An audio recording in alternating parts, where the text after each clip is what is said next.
I pledge allegiance to the flag of the United States of America and to the republic for which it stands, one nation, under God, indivisible, with liberty and justice for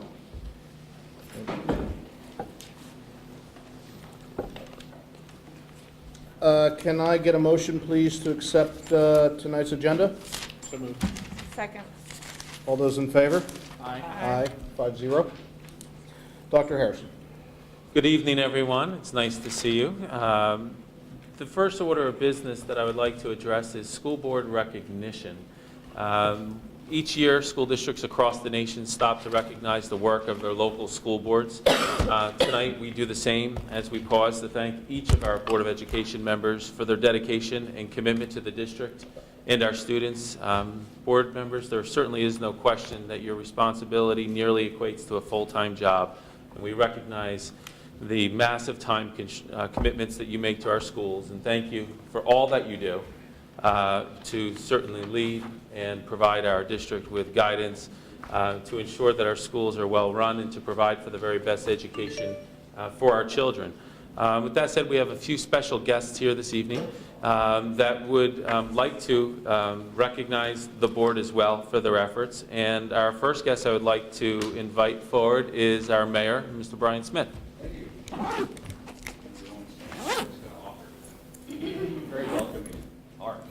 Well, thank you for inviting me. It's an honor to honor the school board like I have in the past. I'll steal my old speeches. I think you guys have the most thankless job and also probably the toughest job in the village. You bring together the two most, kind of important things in people's lives and the most passionate, which are their children and money. Those two things don't always overlap well, as you all know. The fact that there's two blogs dedicated to assessing your performance almost on a real-time basis is pretty impressive as well. But I think that speaks to how important things are and how seriously everyone takes it, and we know how seriously you all take it. I'm always amazed by how many people you get to run for the school board every year. I think that's actually great. I think it makes for a great school board because I think the biggest thing, like I have an uncontested election tonight, and the fact that there wasn't any debate, I don't know what people are worried about or concerned about. I don't think you have any doubt what people were worried about each spring. So I still don't know how they get so many people to do it because it really is thankless. It's just a lot of work and very little thanks other than tonight. I know the PTSA usually gives you a nice basket. But we do like to officially acknowledge you. We do, and also, we do work very well together. I know all of you personally. I've worked with all of you on different things, and it's great that the school and the village really work so well together. With Dr. Harrison as well. And I think that that's a big change in the last, 3-4 years. So I'm very proud of that. But Larry Schaffler always writes a great proclamation, so I'm going to read that now. Whereas each school year, School Board Recognition Week is observed by more than 700 school districts throughout the Empire State. And whereas the men and women serving on the Irvington School Board of Education are dedicated to children, learning, and community, they devote many hours of service to public education as they continually strive for improvement, excellence, and progress in education. And during the week of October 28th to November 1st, 2013, special activities and programs will be held in communities across New York State in recognition of this observance, and it is fitting to join in the acknowledgement, the commitment, and contributions of the members of the Irvington School Board. Now therefore I, Brian C. Smith, Mayor of Irvington, do hereby recognize October 28th to November 1st, last week, as Irvington School Board Recognition Week. So I guess I'll give this to Bob. Thank you. I don't know where you put these. Congratulations. Not quite sure. Thank you on behalf of my two children. Thank you very much, Brian. Thank you, Brian. I'd also like to invite PTSA to come forward. So we have Meg Russin and Tanya Hunt as representatives of the PTSA. Well, as Mayor Smith said so well, and we couldn't agree more. On behalf of the PTSA, we would like to thank you all for your efforts and all you do for our community and our children. And we'd like to present you with a platter full of cookies and some directories. Thank you. Thank you, man. Thank you. Appreciate it. Thank you. Thank you, Tony. I think we should leave now. I say this every year. This is always the strangest night of being on the Board of Education, because it is the only night in the entire year that anybody's nice to us. So I'm personally afraid, and I'm, hoping my car is going to be outside when I get there. Thank you. Joyce? Megan and Tanya, thank you very much. I would like, from the Faculty Association, Kathy Dole and Sarah Carnahan are here to say a few words on behalf of the teaching staff. I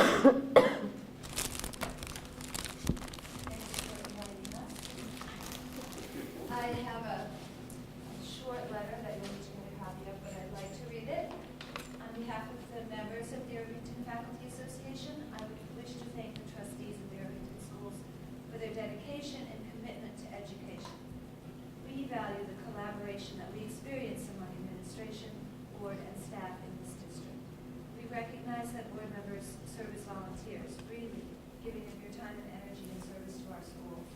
We join with you in your commitment to excellence in the education of Irvington students, and we appreciate your continuing efforts in support of our school community. And I'd just like to add that as long as there are budgets to balance, there will be headaches. And so in keeping with a little tradition we started last year, we have something that we hope will help alleviate at least one or two headaches. And I'm just going to share that it is chocolate ice cream. That's Corinne, right? Thank you. Bad dog. That's perfect. Love them. Thank you.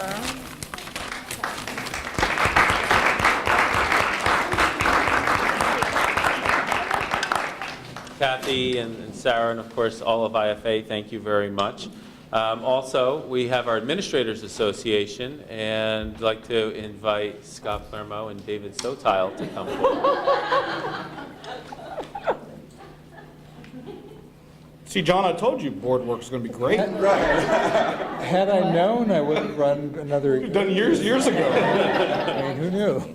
So, good evening. On behalf of the Irvington Administration Association, we too would like to thank you for the ongoing partnership that we always enjoy with the board and our central administration. But tonight we want to honor you with a few things as we contemplated what it's like to be a board member.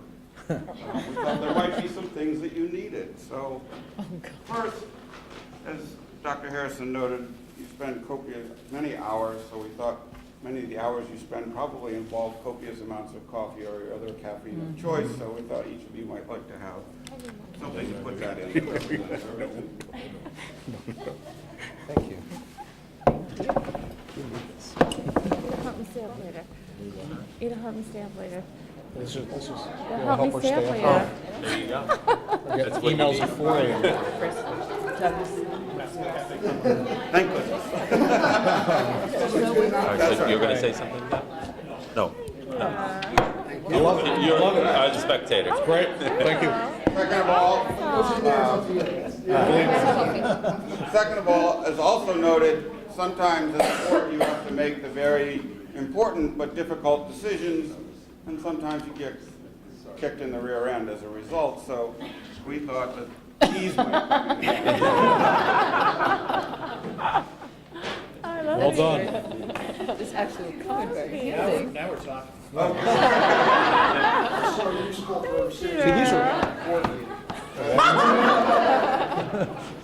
See, These are perfect. And finally, this is a nice chair. finally, we know that. Can I have an extra one of these for work? Oh, yeah. Finally, we know We have that tight budgets now. the women on the board really are the ones who make all the key decisions. So, That's a good joke. and the men are just a bunch of hotheads. Oh my God, it's very hard. That's very funny. This is very All right. Put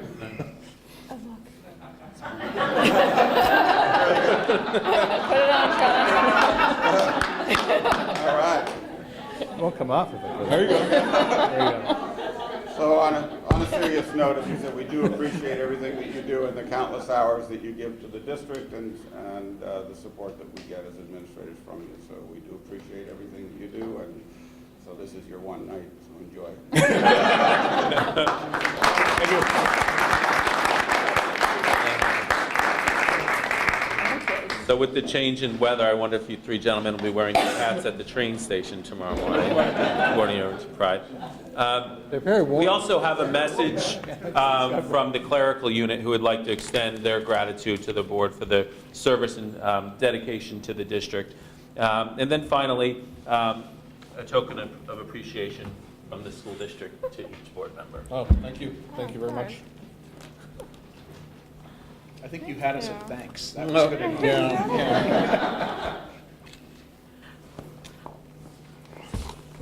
Thank you. No, Elaine does the wrapping. Thank you. Thank you, man.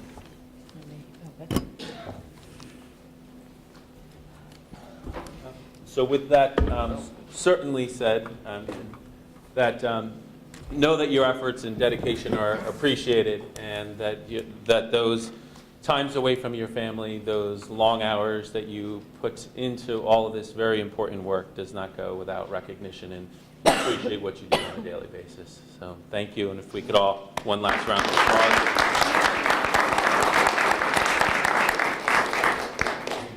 Oh, thank you. Thank you. Got the box too? Yeah. Good luck. Thanks, Brian. Good luck with the election. Thank you. So do you want to transition to the superintendent's report? Yeah, and again, to everyone in all the various units, thank you very much on behalf of the board. It's much appreciated and very unexpected, but thank you very much. I guess at this point, we'll move on to the superintendent's report. Okay. Thank you. Last week, I communicated that we were going to begin a tradition to have Dr. Kaur share some news from the Office of Curriculum and Instruction. This evening, she will do the same with some updates about the fine work that she is leading with our staff across the district. So, Raina? So just a couple of news items. Some of it is the work we're doing. Some of it is just informational as things are happening fast and furious from New York State. So one thing that I'd like to share is that we have heard from New York State now. Some of you may know in 8th grade, the New York State assessment for math is generally given to all 8th graders, and even our students who take advanced math, algebra, they also in the past have had to take 2 tests. They would take the Algebra Regents, and they would also take the New York State Math Assessment, 8th grade. And in response, so it seems, to some of the pressure around testing, the John King has said that they are recommending a change to the Board of Regents that 8th graders, if they are taking algebra, will only take 1 assessment, and other students will take the 8th grade assessment. So that's definitely a shift and a change in thinking. And interestingly, because we've actually been double testing kids for quite a few years in that area. So that was just an informational update. Some of you may know on Thursday, October 24th, we hosted a K-5 introduction to the Common Core. It was designed to be just that. It was just an overview of what the Common Core is and is not. And we had over 100 parents come, and we were thrilled because we feel this is something, it's important, and parents need to know and understand it. I think you also know there's a whole political climate around the Common Core learning standards, and we really tried to make the focus of that evening about what we're doing as a district and the Common Core standards, and rather than looking through the political lens of different people's points of view. So we were thrilled with the attendance. Upon exiting, many parents took the opportunity to complete one of our exit tickets, which was feedback and things, ideas that they would like to see moving forward. So many parents obviously shared that they would like to see and understand and have an opportunity to know math at their child's grade level. So we are going to be working on planning some of those opportunities for after the first of the year. So it was a first step forward for us, and we were, again, thrilled at how well received it was in terms of the number of parents participating. An initiative that we are embarking on is, over the years, you've heard a lot of conversation, especially at budget season, around Quad Village cooperation and doing things with our neighboring school districts. So we are very excited that we are going to be working in collaboration with Dobbs Ferry, Ardsley, and Hastings through the Teacher Center and offering technology courses to our teachers. And those courses will be taught by teachers from each of these districts who have an interest or an expertise in using certain kinds of technology, are interested in sharing it with colleagues. And the nice part is the Teacher Center will be coordinating all of it for us, so it truly is just a benefit for all the teachers of Irvington as well as the other Quad Village schools. So that will be starting in, after the first of the year as well. And the last thing I'd just like to share is actually a middle school initiative. And last week, Joyce Chapnick led a team of students and teachers to a BOCES conference called SAIL, Students Acting in Leadership to Promote Positive School Culture. And we are really excited. This was a tremendous opportunity, and forgive my reading, but I want to make sure that I get it right. SAIL brings together teams of 6th and 7th grade students and educators from schools in the region to develop leadership skills for making a positive impact on school culture and assist their schools in furthering efforts to implement the Dignity for All Students Act, otherwise known as DASA. So this is an opportunity that Irvington is participating in. We are working with school districts from all over Westchester.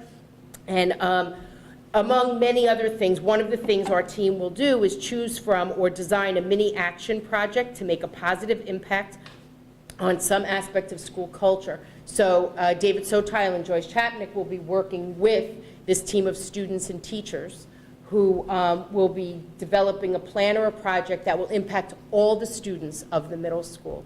And we truly believe when we talk about 21st century skills or advanced skills, leadership skills are a tremendous thing for us to be teaching for kids and providing opportunity. And we seek that, especially as we get to the middle school years, that to give students the opportunity to engage in something that they're really interested in. And so I just want to share with you what the process for getting these students to be part of this work was. The IMS SAIL team was selected through an application process. Announcements about the opportunity were made over a 2-week period, and information was provided to interested students during a meeting. Interested students submitted an application. The team members were selected based on their applications and teacher recommendations. There is a requirement that students on the SAIL team participate on student council. And I would just like to share the names of our students who are going to be representing us in this project. So the members of our team are Arushi Park, Josh Hunt, Lucas Chu, Oscar Dring, Katie McDaniels, Cameron Natkin, Natalie Kletter, Daniel Marshall, Eva Gilbert, and Annie Horowitz. And we are thrilled. And I love, David and Joyce had shared that kids really stepped up who they may not have thought would have wanted to participate and take on a leadership role. And I think it's schools doing their best work when we see this type of initiative happening. So I end with that. Very good. Well, thank you. And maybe to dovetail one of Dr. Kaur's comments regarding the Common Core program that was offered a week ago, that the video and related resources are available on our district website. So if anyone was not able to attend or you'd like to see it again, feel free to access those resources on the district website. In this room earlier today, Chris Barry, one of our high school social studies teachers, was honored by Mercy College for being the Westchester Rockland Teacher of the Year. You may still see some confetti. When I sat down, there's a little glittery star, and you'll see the balloons out in the library. But we certainly are honored and proud to have Chris as a part of our school community. Certainly, there's no question that his talent and dedication to our students really makes an impact on so many lives. Not only is Chris an excellent teacher, a leader in the building, a friend to so many, but he's just an all-around stellar individual. Each year, when it comes time for college applications, it's regularly stated that how Chris has the largest number of requests. And I think that grows out of the experiences our children share with him in the classroom, the impact he has on their education. So we certainly, as I said, are proud of Chris's recognition and want to extend our congratulations as well. On that congratulatory note, I think it's appropriate to recognize the performers, all the cast, the crew, and the staff for a job very well done on The Sound of Music this weekend.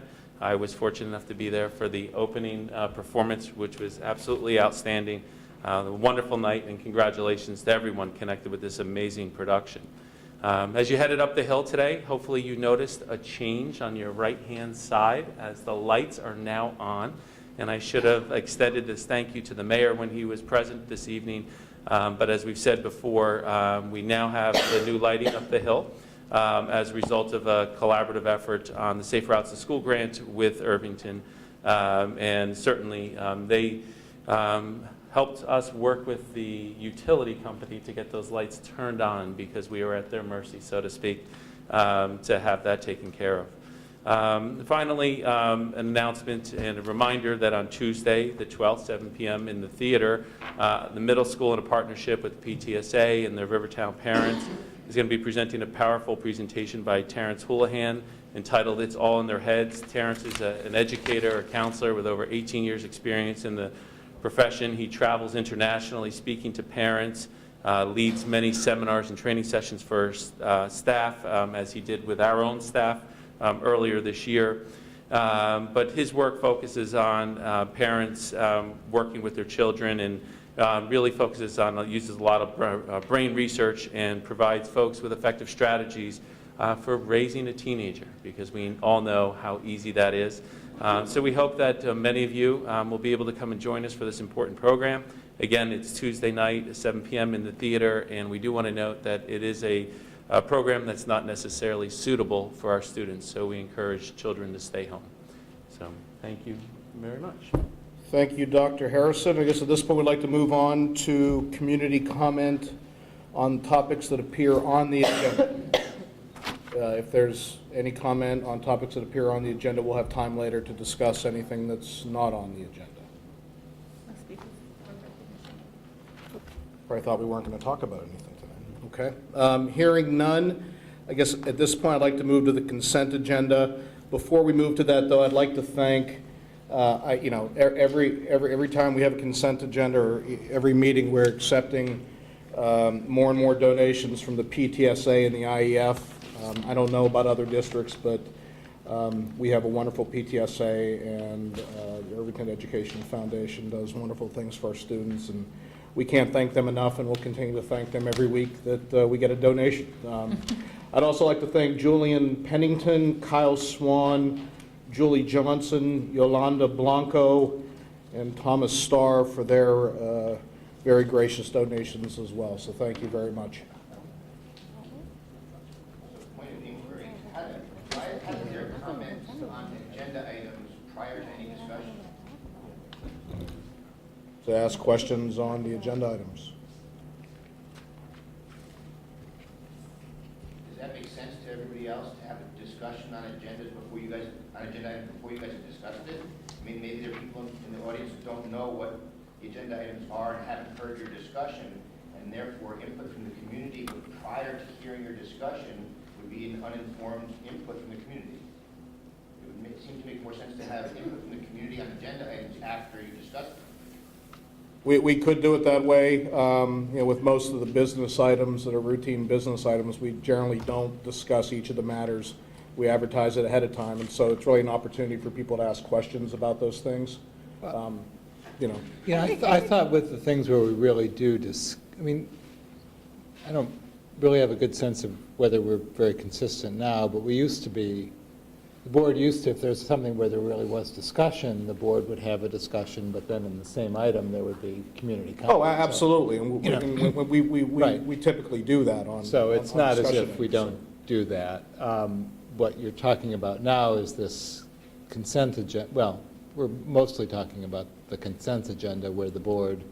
I mean, for the Unless there's a presentation pulled-out items item, that what we we're have talking later about. on, there'll be opportunity for the community to ask That hasn't questions. always been the case. I mean, there have been times where there's been the opportunity for the community to address the board, and I didn't know what the presentations were going to be, and then somebody gave a presentation, and I wanted to comment, and I was told that the opportunity had come and gone. I mean, that specifically has not historically been the case the last 2 years. Look, I think he brings up a good point, but I think we do that. Maybe, Yeah. I mean, maybe we could talk about making it, I don't know, more formal. Like if we have a board discussion, there should be on substantive issues formally an opportunity for community comments. I agree, but. Like I think we have on the agenda, 2 or 3 presentations tonight, Right. and Right. hopefully we can have a, Right. room for community questions Right. and comments on each of those. Okay. Okay, so on the consent agenda, is there anything that we want to pull out to discuss individually? Goals. Go. 7.1? Yeah. Anything else? Yeah, I mean, I don't need to pull it out. I just want to, I think we should, I would like to make a comment or two, or at least call attention to 7.2. Just that we're doing it. I think it bodes a comment. Okay. Anything else before we, through item, Which one, how does it go through? through 10?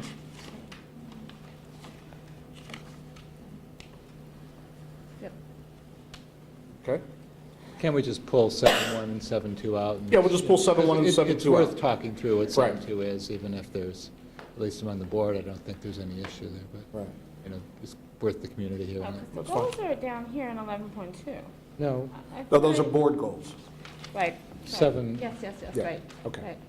Right. Okay, so can I get a motion to accept everything on the consent agenda except for 7.1 and 7.2? Second. All those in favor? Aye. Aye, 5-0. Why don't we go to 7.2 first? Robin, do you want to address that, or should Dr. Harrison? I mean, Chris can, I just think it was important Yeah. enough that we need to make a statement about it. Of course. I think beginning, maybe in a meeting in August, we began to have conversation regarding a mandate from SED, the State Education Department, pertaining to districts that were participating in the Race to the Top program. This initiative required all participating school districts to select a data dashboard, which was going to be provided free of charge to school districts for 2 years. And after the 2-year period had expired, the districts would bear the cost of those particular services. There were a number of concerns that began to surface, not only from Irvington, from our leadership team, but also from districts and parent groups across the entire state. But first, locally, we had concern about this being a non-funded mandate, and that as we move forward with this initiative, the district would have to bear all of the costs for this service, where a number of the services associated with this database were included a parent portal, and the parent portal would provide students and their parents with access to grades and other achievement data that's similar to what we currently provide in our own portal, which they can access. There was also concerns about our ability to not only meet the financial needs associated with this, because it's certainly not the cost of the fees associated with the service, but it is the man hours, the human resource time that would go into managing this type of initiative. So it posed a tremendous concern for us on that front, and many of our neighboring districts shared that same worry. But there was also a larger growing concern about the privacy of student data. SED contracted with a not-for-profit organization that received its funding originally from the Gates Foundation for this type of purpose, to provide clearinghouse data for school districts. Its original intent, as was marketed by a number of different groups, including in Bloom, was to provide more access to not only educators but to parents, with a target on communities where this information was not being shared. But there's a lot of concern with respect to that data that is being shared. There are over approximately 400 data points that would be uploaded for each and every child, ranging from obvious things of some student identifiers and student grades to scores on achievement tests, but also other data that pertain to their economic status, their race, students' gender, of course. And one that was really outside of the box of normal reporting that we would see with SED or other agencies was whether students identified with a non-traditional sexual orientation or gender type, which was very peculiar because you got to begin to wonder, why does SED need that information, and why are we at liberty to share that information? Certainly SED holds the rights to some student information as it pertains to their achievement data on state tests, Regents exams, and so forth.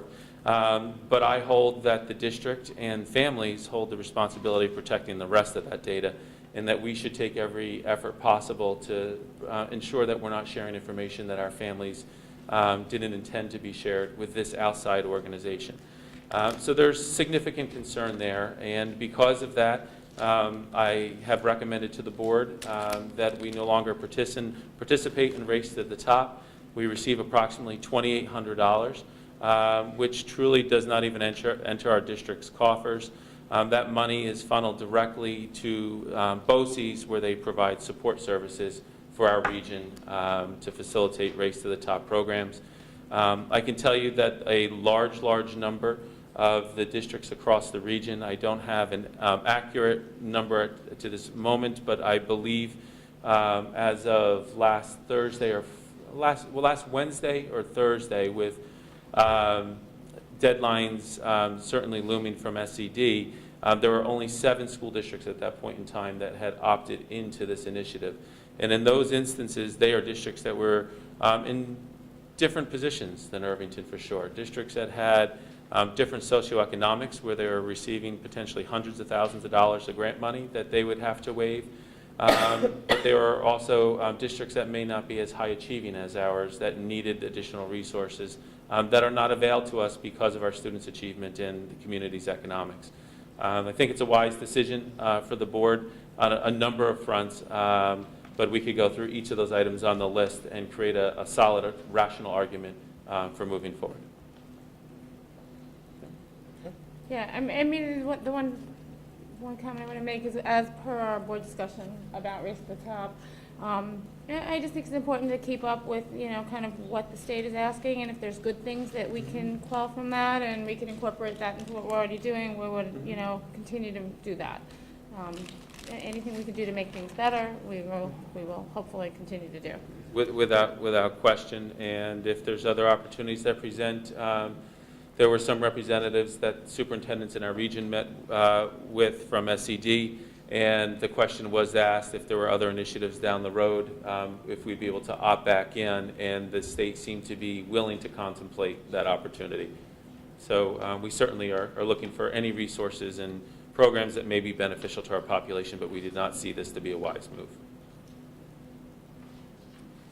Good. Okay, can I, based on that, can I get a motion to approve our withdrawal from the Race from the Top in 7.2? So moved. Second? All those in favor? Aye. 5-0. And now we'll move to the last item in the business matters, which is adoption of the 2013-14 district goals in section 7.1. Who wants to start that one off? I just want to make sure I'm looking at the same thing everybody else is. There are two versions What is it? in our board docs. And I printed something out, or Elaine printed something out, but I'm not sure it's. Yeah, everybody's they're got the same they're one. two separate, right, they're two Those are the separate board versions. goals. Yeah. Different Yeah, names, this- at least, or the Yeah. different. Right, one is the RK edits, that's in the public content, the PRW version, the old version is in the executives, that's wrong. Oh, wait, what are they? Yeah, and then the RK edit still has a typo in it. Yeah, because this has the one edit that I had to the RK edits that I think everybody was okay with. But I don't know if this is final. Yeah, I'm fine with it too. Right. We don't have this on PowerPoint, so the community, is We it in can the back? pull it Yeah. No. Okay. So what's in the back is the, Is the one that Okay. says draft. The one that says draft, the one that I opened. well, So the, So- 1, 2, 3, the fourth goal under curriculum, the curriculum goals, that Mhm. still has the typo, it should be initiate. Instead not of- initiative. right. Initiate, yeah. And you know, I didn't read any, I actually have one more comment. I think I can. In reading the proposed facilities goal, on the first one, I almost think I would like to flip that sentence so that the determine the most appropriate use of the existing school facilities is the first part, comma, and utilize the space study while doing so, or something like that. I mean, I feel like the goal to me isn't just the space study, it's all of the school facilities. Yeah, no, you're right. The space study is not It's determined. one part of it, so I was just I thinking if agree we with could flip that a little bit. I agree. So I agree, yeah. determine the most appropriate use of existing school facilities, comma, Including utilizing the space study. period. Or utilizing, just plain comma utilizing. You want me the to, space. let me mark this up? Yeah, go ahead. Yeah. Include, yeah. Mark it, or somebody could put it on the screen and edit it in real time. Do you want us to pull it up? Either, Can you whatever change works. it in real time, though? Do we have the Word version? Yeah. Let's see if, Okay, so. What was the first edit you had mentioned? the fourth bullet under that, the fourth bullet there, and I'll go to the right, that says initiative improvements. It should be initiate improvements. There you go.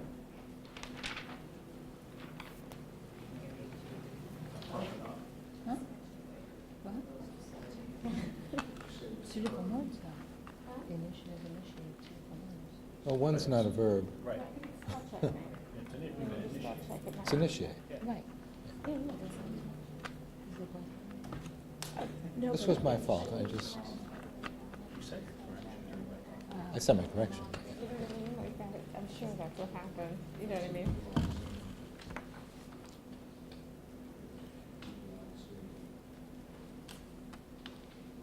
It's like watching paint dry back there in the audience. Oh, paint dry is pretty fast. Only you, John. Does that work? Well, I don't like by utilize. I would use and, comma, Comma, and and utilize. utilize. And utilize. And utilize, Yeah. yeah. That's, okay, that's fine. Thanks, Elaine. Is that good? yep. Okay. I can't rid of your last hand there. Well, And dangling. Hanging, yes, dangling. I thought, oh, yeah. it's end development. Dangling participle. Develop. No, they're two separate goals. Two structural. It's a math major, I don't know. And the end. Elaine, down one line, there's an and at the end. Well, that's because it's, We don't do that in the other bullets above, so it's Do it in inconsistent. the one below when you do scroll we down. want these in as full sentence, that is a full sentence, Yes, you can do that. as opposed to the semi? Yeah, just put a period. And scroll down, Elaine, if you can, to propose, there's that same And, down and. Oh. The foolish consistencies. Well, so everybody's okay with the substance, though? Yep. Oh, that, yeah. Yeah, I mean, we could put the periods and stuff in like that. Yeah, I can take care of that. Okay. Then could I get a motion to accept and adopt the 2013-14 district goals as just amended? So moved. Second? All those in favor? Aye. Aye, 5-0. Great. John. Okay, I'd like to turn the microphone over to Dr. Harrison at this point for our presentations and discussions this evening.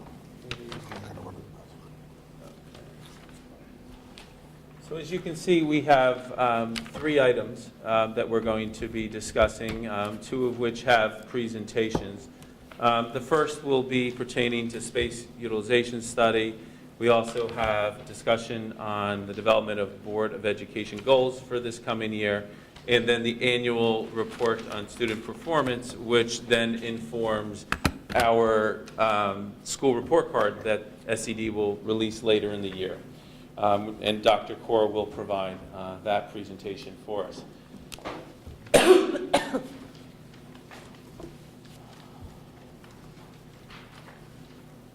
So I think to begin, when we think about the subject of surrounding, or what informed our space utilization study, we have to acknowledge and recognize the fact that this has been a discussion in our community for many, many years. There's been conversations about the enrollment in our schools, the effective use of that space, or the efficient use of our space, and the money, of course, that is behind all of that.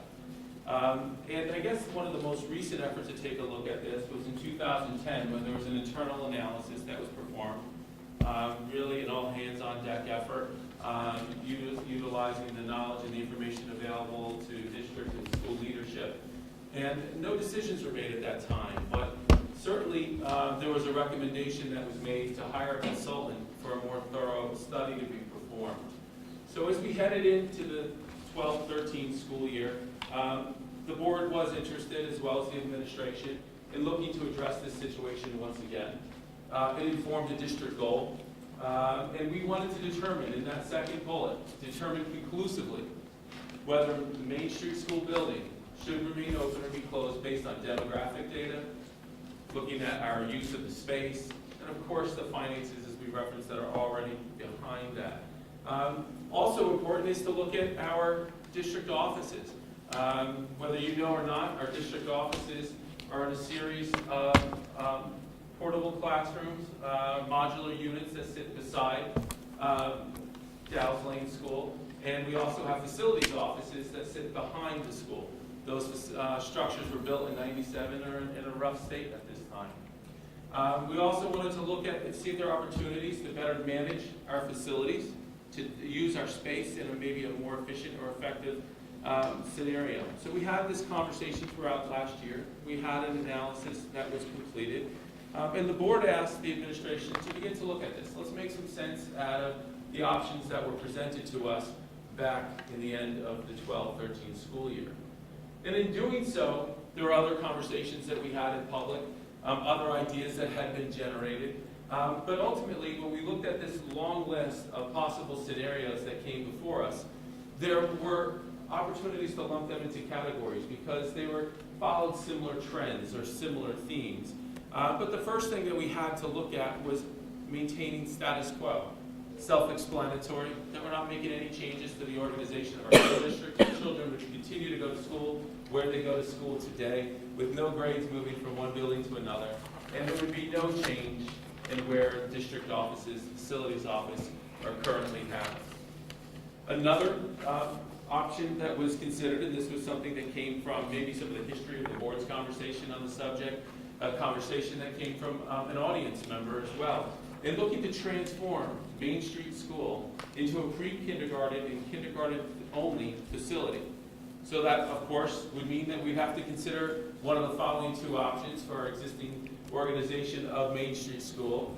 And we could look to, as you can see in the third option, renovate space at Dow's Lane to accommodate grades 4 and 5, or relocate grade 4 to Dow's Lane, 5 to the middle school, which inadvertently, or as a consequence of those moves, would relocate our 8th grade to the high school. So we also took a look, as I said, at district office scenarios. So one consideration was repairing, renovating the existing modular units that we're currently housed in, or replacing them with a new facility. We could look at moving the district office and the facilities office to Dow's Lane and maintain the current school organization. So that doesn't mean that we're moving Main Street School anywhere. One option that was presented was also to look to move the administrative offices to Main Street School, which of course that requires a reorganization of our schools, maybe one of the scenarios that I mentioned in the previous slide, but also, and this is something that I'm going to come back to, it's something that's important for us to think about and process, that we have to decommission Main Street School as a school, and that has significant consequence for us in our future. Again, if we look to move the structure and send our children to different locations, that our administrative offices could move, as we said, but we could also move to commercial property. We could look to move and lease space somewhere, and obviously there's a cost to be incurred with that. And we could potentially consider the sale of Main Street School. So looking at the scope of these options, one thing jumped out to us right away. And this slide should look familiar because this was 2 slides back when we're looking at the different options for the school scenarios. And the one with the red lines through it is because of a reason. And a reason that's important for us to think about is that if we were to repurpose that school, we would have to apply through SED to do so. And we would not be able to meet the minimal size requirements for all of the rooms that are needed by SED standards to house a preschool or a kindergarten facility. So because of that requirement, obviously this item is taken off the table. So with that said, we're going to start with an important item and something that we all consider and we think about every day, and that's the financial implications for everything that we do in our schools. And in doing so, I want to talk through some of these different I'm scenarios. sorry, you want questions at the end, I take it? I can unless you think it's pertinent. Yeah, I'll I mean, be I able to just point. wanted to be clear. Okay. All right. So think about, of course, all the funding associated with our schools and consider the financial implications for each of these different scenarios. And in doing so, I want to walk through each of those items that I outlined on the prior slides and point to some of the key points that are associated with it. And understand that I'm going to break it out in a little further detail and bring it back together in the end with a similar summary as this. So with that said, we're looking at the situation. This is looking at no changes to the existing arrangements. We're not moving district offices, the status quo scenario. We're not able to identify any savings, of course. It's what we're doing today. But we have to consider, we're thinking about the original focus of the study, thinking about what is necessary for Main Street School, exploring the options around Main Street School. We have to be honest with ourselves and acknowledge that we have the prospects of over a 5-year time, what's currently outlined in the district's facility plan, $3.1 million of capital improvements that are being recommended at Main Street School. Some of them we're in the process of dealing with this year through this year's budget. But certainly no savings, some financial liability to continue to maintain the facility. If we're looking at renovating space at Dallas Lane to accommodate grades 4 and 5, it's certainly doable. The space is there. There's some unfinished space in the attic. We can repurpose existing rooms that exist that we use for small group instruction. We can move folks around to different areas of the building. And in doing so, there's the prospect of saving approximately $465,000. So how do we do that? It's primarily going to be through savings and personnel reductions. We would need 1 fewer principal, maybe 1 less librarian, a library clerk. But you automatically may want to jump to think, well, what about custodians? What do you think about secretaries? Well, we have to understand that if we're building out additional space in Main Street School, if we're bringing more students to the campus, more students, in this case, all the students, almost increasing the enrollment at Dallas Lane by about 40%, that we're in a position here where then we're turning around and we have more space that has to be cleaned, more students that have to be cleaned up after. Clerical support, there's going to be more phone calls, more paperwork to be filed, more support services that have to come into play. So we can't erase all the support staff that exists at Main Street School. And then we also have to be mindful, if we don't sell Main Street, we still need to be able to maintain the facility. There's still going to be some part-time personnel that have to be allocated to that space. So when we look at the needs to renovate this space, there's a lot involved. Not only is it transforming classrooms, building out unused space, but there's a lot of compliance work. We have to build a staircase that goes down the back side of the building to make sure there's appropriate egress to meet fire code. So there's a lot of concerns. And we're looking at a situation here that our architects anticipate. And these numbers that you see throughout this, I want to be mindful to share with you that they are estimates, but realistic estimates at that. We're looking at a situation where we're seeing $1.2 million to support those costs. And what would that mean to our budget? What would that mean from a bond perspective? $83,000 a year over the course of 15 years. So at the end of the day, with this scenario, we must invest $1.2 million to realize a one-time $382,000 savings. And I just wanted to connect the math. If we're looking at $465,000 worth of savings at the top, we have the 382 then is looking at the bond payment that would be added to district obligations. I know you want questions at the end, but just as a point of clarification, you say we invest $1.2 million for the renovations, I get that. I understand the 465,000 in annual savings, because that's One time, the, not annual, one time, excuse me? one term. Well, but is it really one time? That's my point. It's annual. It's, because you say it's a one-time $382,000 savings, but we're not going to have that principle going forward. It's annual in the sense that every year you don't spend that money. Exactly Right. right, yeah. It's a Right. one-time reduction in the annual budget. Right, Right. right. Maybe that's Right. what he means. So you're looking at a one-time reduction, but a scenario like this, or the other scenario that would have Main Street School that I'll speak to in a minute, moving different places, there's another decision to be made there. So you're looking at reducing operational costs, but then the board would have responsibility to determine what you're going to do with that savings. Right. So it could result in a budgetary reduction. It could be that entire sum of money. It could be a portion of that sum, or you may choose to reallocate that to other initiative. That would be a conversation to have down the road. Got These it. were opportunities that the board was interested in pursuing.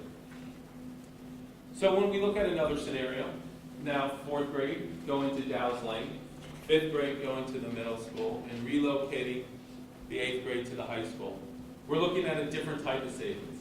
And we could look at the number, the 224 at the top, and the 24,000 in the second to last bullet, and have made that same clarification that we made on the last slide. But we're looking at $224,000 in savings.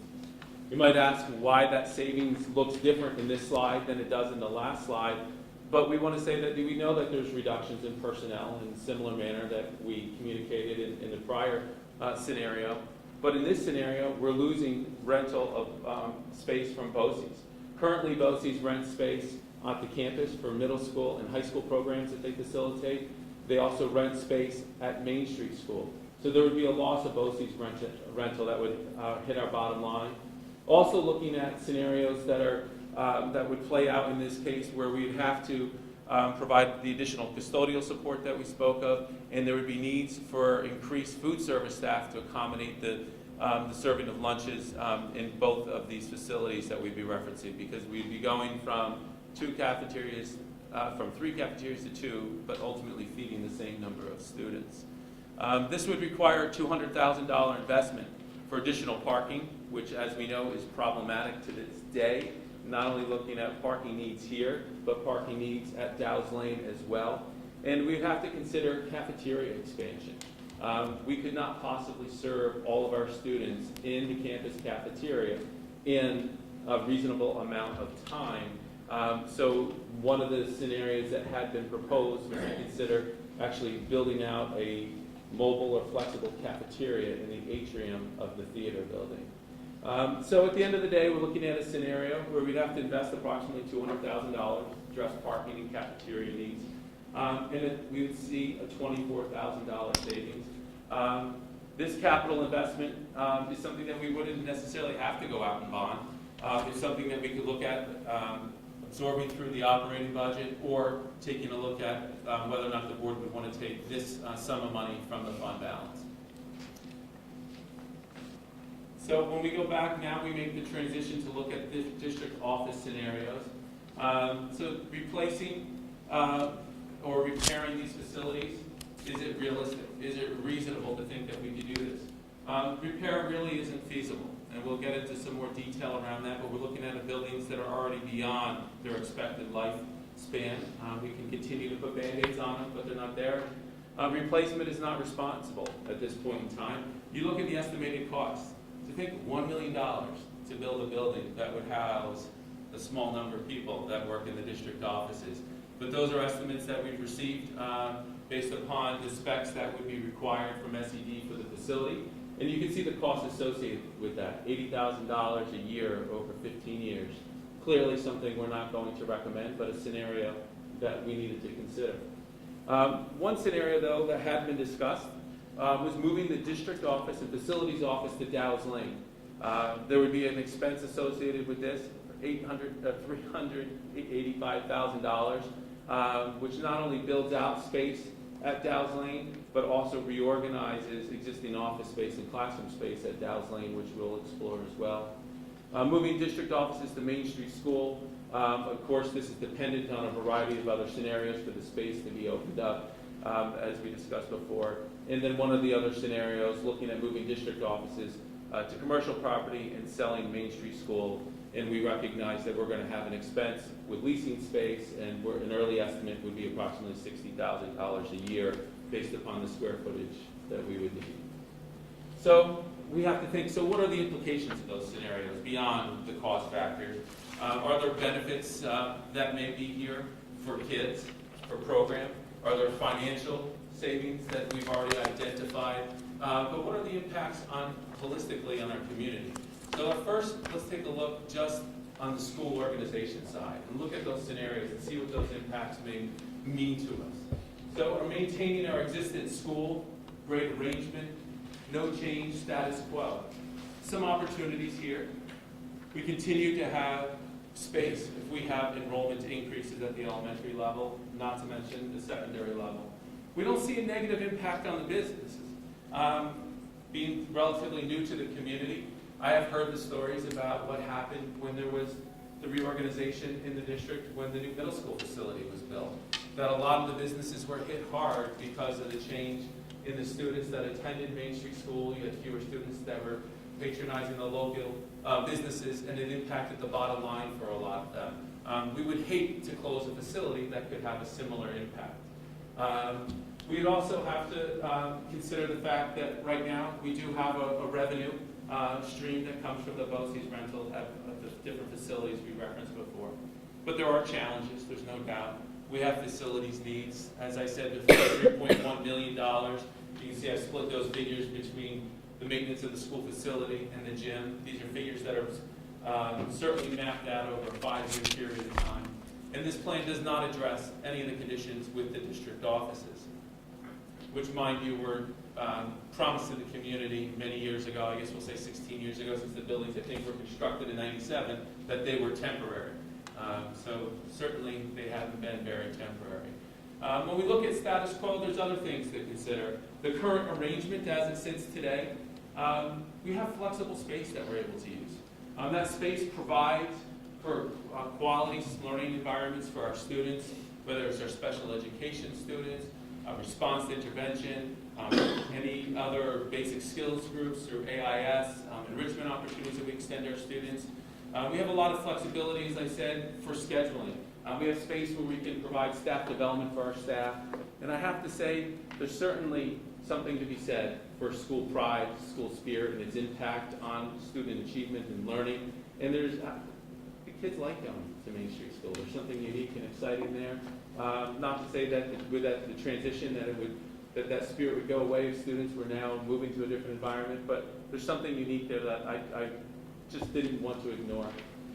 Going beyond that, as a challenge that stands, and you can see the list isn't that long, but we do have some itinerant staff that commute among our schools, and in doing so that poses some challenges with time and some lost time within our teachers' days. We're looking at the scenario of renovating space to accommodate students at Dow's Lane, grades 4 and 5, so we're making that shift.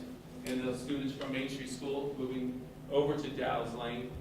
There's certainly a savings here that I highlighted before, approximately $465,000.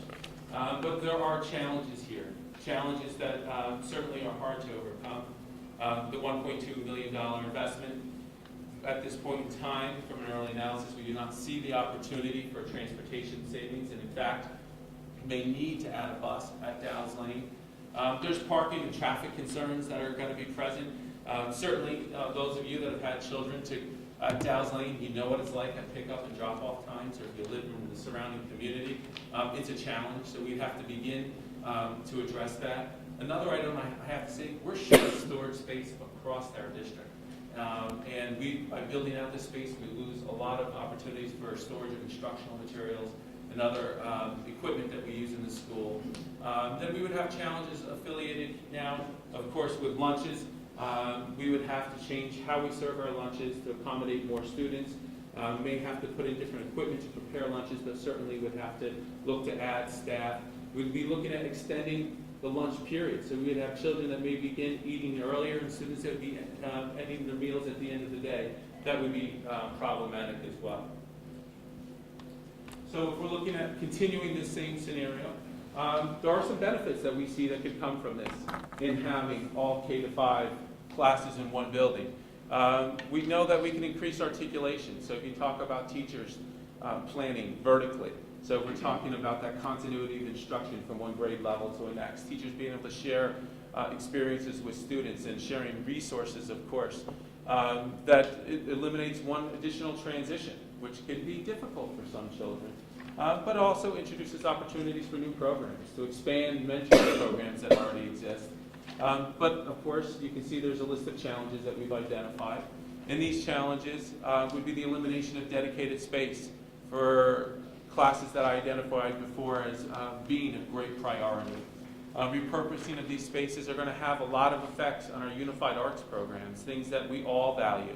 So think if we're going to begin to have now approximately 37 classes in the same building where we had 25, it's going to become more challenging to facilitate high-quality PE programs in the gym because the gym's going to have to be used by more people more frequently. Think about the stress on our library. Technology classes, having one sole computer lab at this point in time. Think about scenarios involving instrumental music. Certainly that program needs to continue. We value those experiences for our children, but where are they going to rehearse? We're going to need dedicated space not only for our students to perform, small groups with instruction, but then whole group instruction. Where's that going to happen? Most likely it would have to happen in the music room. We'd have to find a place for instrument storage. So possibly one of the results that you see coming from that is now our specials, our unified arts, now start moving on from class to class on carts. We have great teachers that would be creative in those scenarios, but there is no question that there would be impacts on the quality of the programs. So if we were to look at another scenario now, grade 4, Dallas Lane, grade 5 to the middle school, and what's not mentioned here that I referenced before because I think it's important is to think about 8th grade in the high school. So there's opportunities, and a lot of these opportunities I highlighted. So we're talking about there's opportunities we could move the district offices if that was a scenario to be pursued. We could move them to different locations, Main Street School. There would be additional green space because we could remove the different modular units.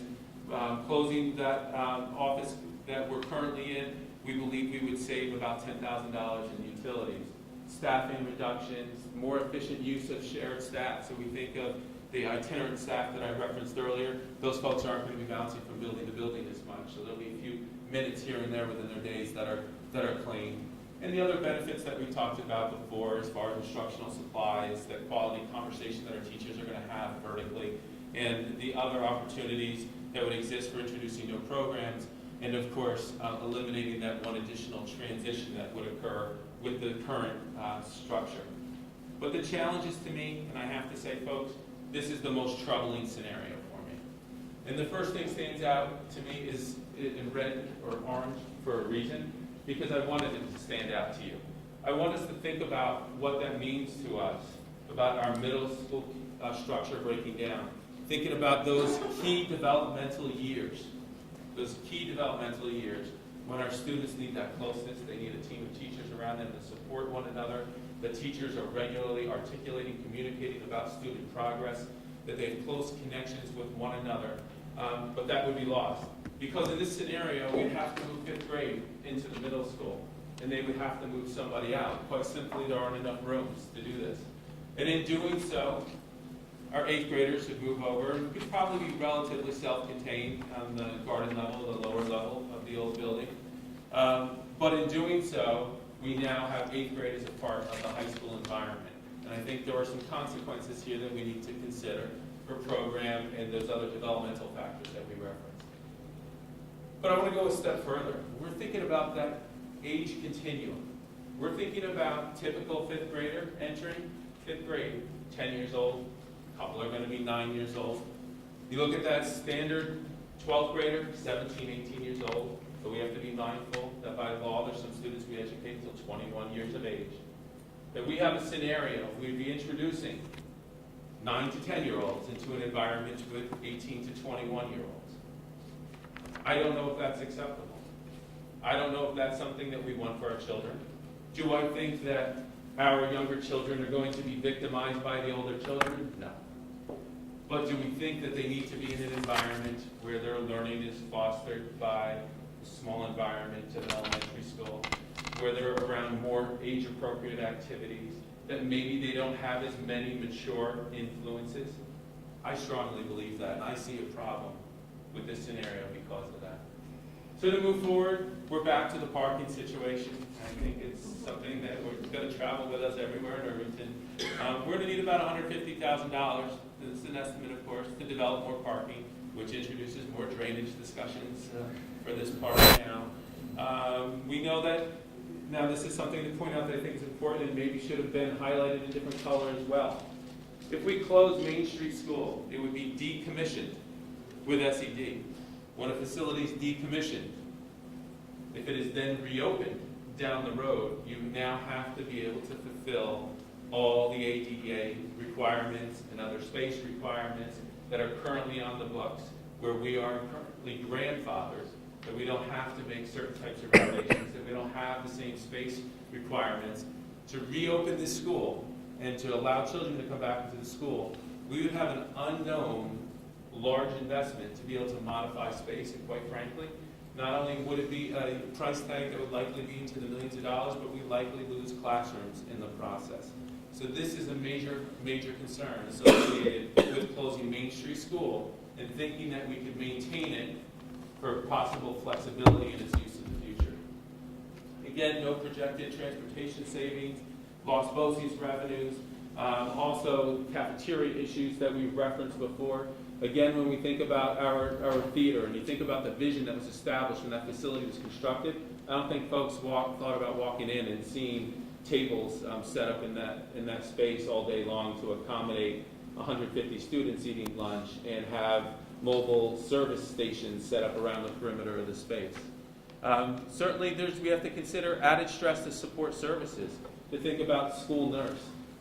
It's hard to be able to think you're going to add 130, 150 kids in each of respective schools without needing additional support for our nurses. You may make the assumption, hey, maybe we'll be okay at the high school because in the middle school our kids are older, they're more mature, more independent. But you think about the needs of the younger children at Dow's Lane, it certainly presents a concern for me. So, moving forward to the scenarios addressing district office facility needs. Current district office, the repair, replacement. We walked through this before, and I'll be brief with this again. We're looking at a situation constructed in '97. The facility is in poor condition. On a cold, windy day, that wind off the Hudson goes right through one wall and out the other. The roof leaks, and our staff does a wonderful job patching it, only until we get a nice heavy windstorm and they have to patch a different area. We have a flexible floor, that the floor does move beneath your feet, and there's significant structural work that needs to be addressed. Our bathrooms are in very poor condition. We're nearing the need to have to replace some doors around the perimeter of the building. And then, of course, the maintenance of the siding of the building, which wasn't meant for this long of a life, shall we say. Certainly replacing it is the other option. $1 million, I don't think there's anybody in this room that would stand up and say that this would be a responsible investment or an investment that we'd be interested in making. But certainly a replacement. If we come back to that comment that I made before, that when these went up in '97, the promise was that they were going to be temporary.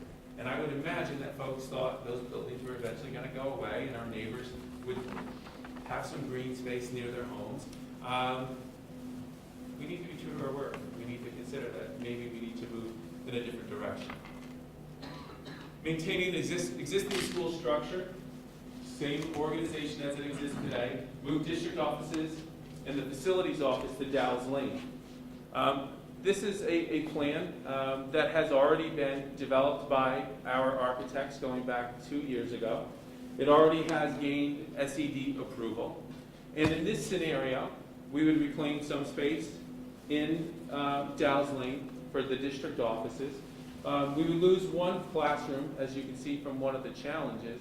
But in doing so, we are going to get rid of these modulars. We're going to save money in utilities. We're going to reclaim some additional space. We could potentially sell the modulars and maybe make a few bucks if anybody wants them. We can provide for certainly a healthier work environment because I don't want Bev or Raina or Elaine to fall through the floor one day. But we can make more efficient use of Dow's Lane. Think about it, when you approach Dow's Lane, and I remember my first time coming up here, I made the assumption the entrance was directly at the end of Dow's Lane, where our students enter each day.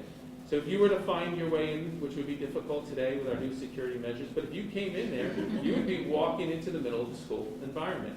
Because the school office, the school nurse, the main entrance is at the far end of the building right by the modulars.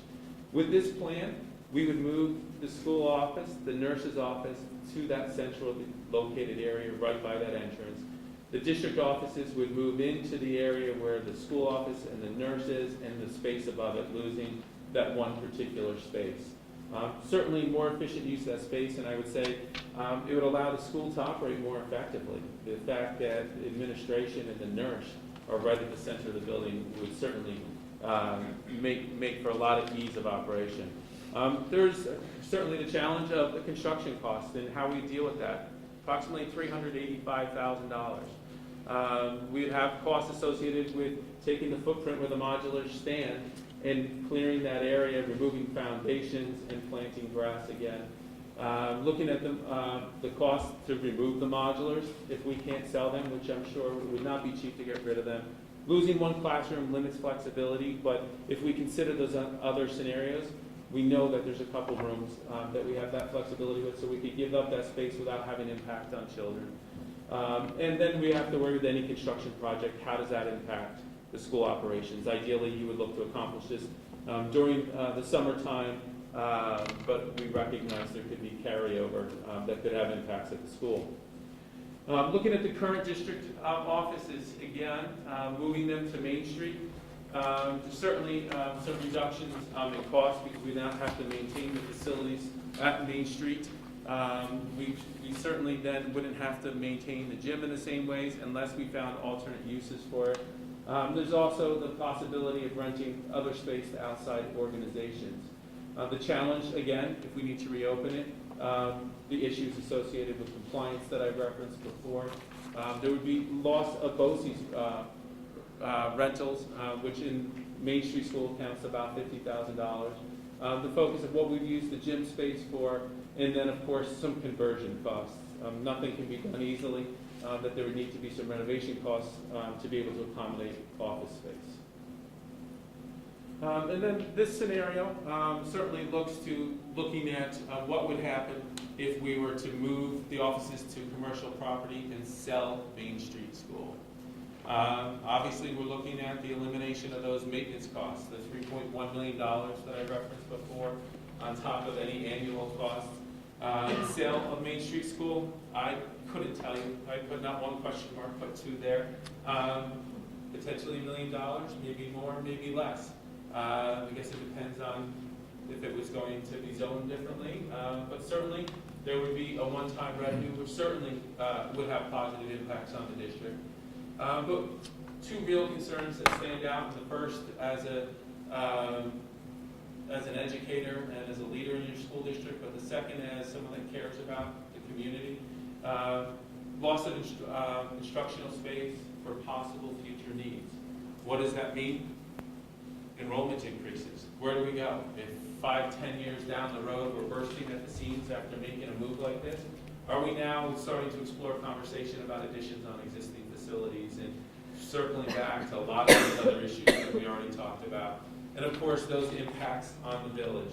If we were to leave that building vacant for a period of time while it's sold, if it was purposed for something that brought less people there, whether that's students after hours that are going and shopping in the local village shops, if there are staff members that are going and buying lunch and dinner in those locations, or if it's all the parents that are regularly coming and going from that facility that no longer have that same need to stop on Main Street, what happens with those businesses? And I think that maybe that's not our primary responsibility, but it needs to be a consideration in this conversation.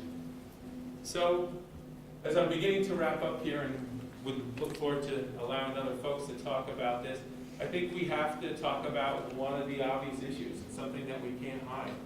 We have a district-wide plan today that maps out 5 years of suggested maintenance work on all of our facilities.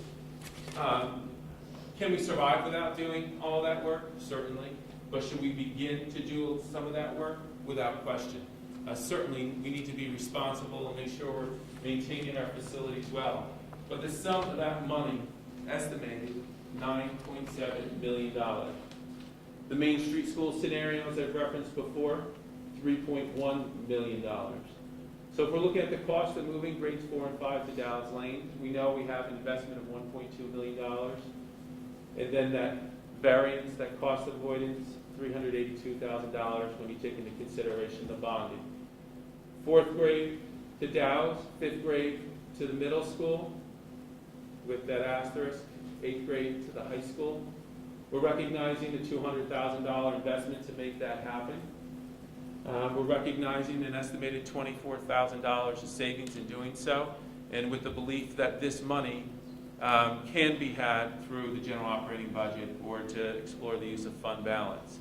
But again, if we pursue these scenarios, I think we really have to seriously consider the sale of Main Street School, because we lose that flexibility for use down the road. So in sum, the relocation, 4th to 5th, 4th to Dallas, 5th to the middle school, 8th grade high school, we have to consider some important things. Should 5th grade be on the campus? Should 8th grade be in the high school? Scheduling limitations will have significant impacts on student learning. We recognize that there's a $200,000 investment here, savings of $24,000. So when I look at the scenarios, we have to weigh those impacts. 5th grade on the campus, 9, 10-year-olds on a campus with high school kids, 8th grade kids in the high school, $24,000. Relocating 4th and 5th grade is viable, certainly viable. If we're moving them to Dow's Lane, we have to then consider the things that we must do. $1.25 million investment, and recognize that ultimately, in this scenario, and probably the prior, we'd have to look at decommissioning the school. But this still leaves us with some outstanding needs. Looking at the district office, in that top line figure from that last slide, $9.7 million worth of maintenance needs. So from an administrative point of view, I certainly acknowledge that this is such a complex matter. It's not a decision that people have been able to make over years. So you understand why we're still talking about it today. We understand that there's impacts on our children's education. We understand that there's impacts not only on the district's finances, but the community finance associated with this. This study and our analysis haven't revealed any true significant savings that is going to really make us do an about face. I have real concern about some of these implications from closing Main Street School. We have to think about any undesirable ramifications on our student programs. We have to think about limiting opportunities for that future growth. There has been concern about enrollment stagnating, but we've seen our numbers tick up again the last 2 years. We have to continue to invest significant funding to make this happen without addressing the other long-range plans. So if we look at that scenario that I said was viable before, moving students to Dallas Lane, we're spending $1.2 million. We're still not thinking about that $9.7 million. At this point, the administration, I cannot comfortably recommend proceeding with the closing of Main Street School, but I firmly believe that we must develop a strategy to address the long-range maintenance of each school. We can't ignore that $9.7 million, and I think it's responsible for us to pursue a plan to be able to move district offices into Dallas Lane, eliminate the modulars, make better use of the existing space, and ultimately, there will be a payback on that, whether small. It will take some time, but I think it would be a responsible move at this time. Next steps, certainly we anticipate conversation tonight. There may be questions and ideas that we need to explore and research, and we will bring that information back happily. And we will provide whatever presentations, reporting, and facilitate forums or meetings as necessary. But we need to be mindful that we have some dates that should motivate us. And if we're going to think about changing school organization, that's a process that's not going to happen overnight. There's impacts on budget with a lot of these decisions. With Ms. Casey sitting here, we have to be thoughtful of what happens with leadership at Main Street School if we're going to make a change. And if we're not prepared to make a change in the school organization at this point in time, we need to explore our leadership options for the school for next year. So with that said, I certainly would like to allow the board to discuss, ask questions, comments from the community. Sure, why don't we have the board ask questions first, then we'll open it up to the community to ask any questions after that. You want to just go? No, go, John. If you're ready. Shoot away. I have so many, and Yeah, I have so many too, but maybe we should separate questions and comments, I guess, and I almost feel like Yeah. we should hear the community's comments. Sure. Before can you just explain, see, it seems like one of the key issues is the capital spending, the capital improvements, or the maintenance, whatever it's called, that we would need to do on Main Street School. Can you just kind of give a very quick overview, not in great detail, but also, one thing I'm also kind of understand is what's absolutely necessary versus good to do, you know? Yeah, Yeah, I'll certainly defer to Bev if you don't mind, because it Oh. falls into her domain. yeah, there, Do you want to flip? I have the a fi- slide here. the And I think five-year we're just- plans on the Can we last move to one, it? yeah. Okay, that's Um, beyond that, I think, so- right?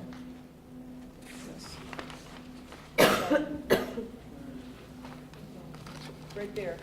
There's two of these sheets. This one is the gym, and this is incorporated into our 5-year facility plan.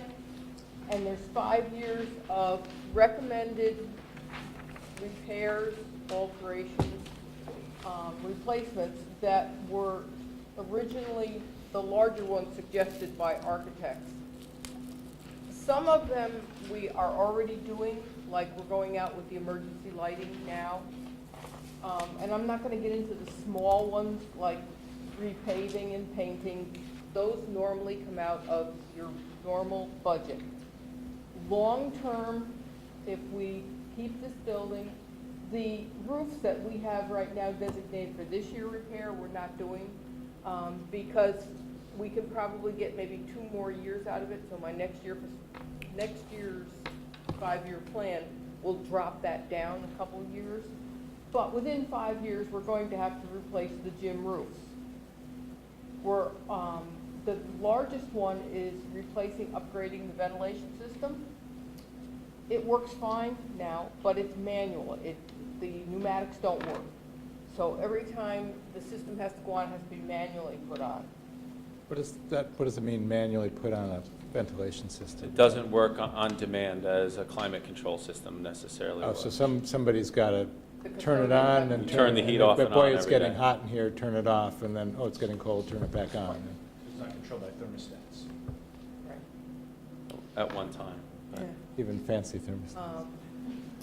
And by 2015-16, we'll probably have to upgrade, renovate bathrooms.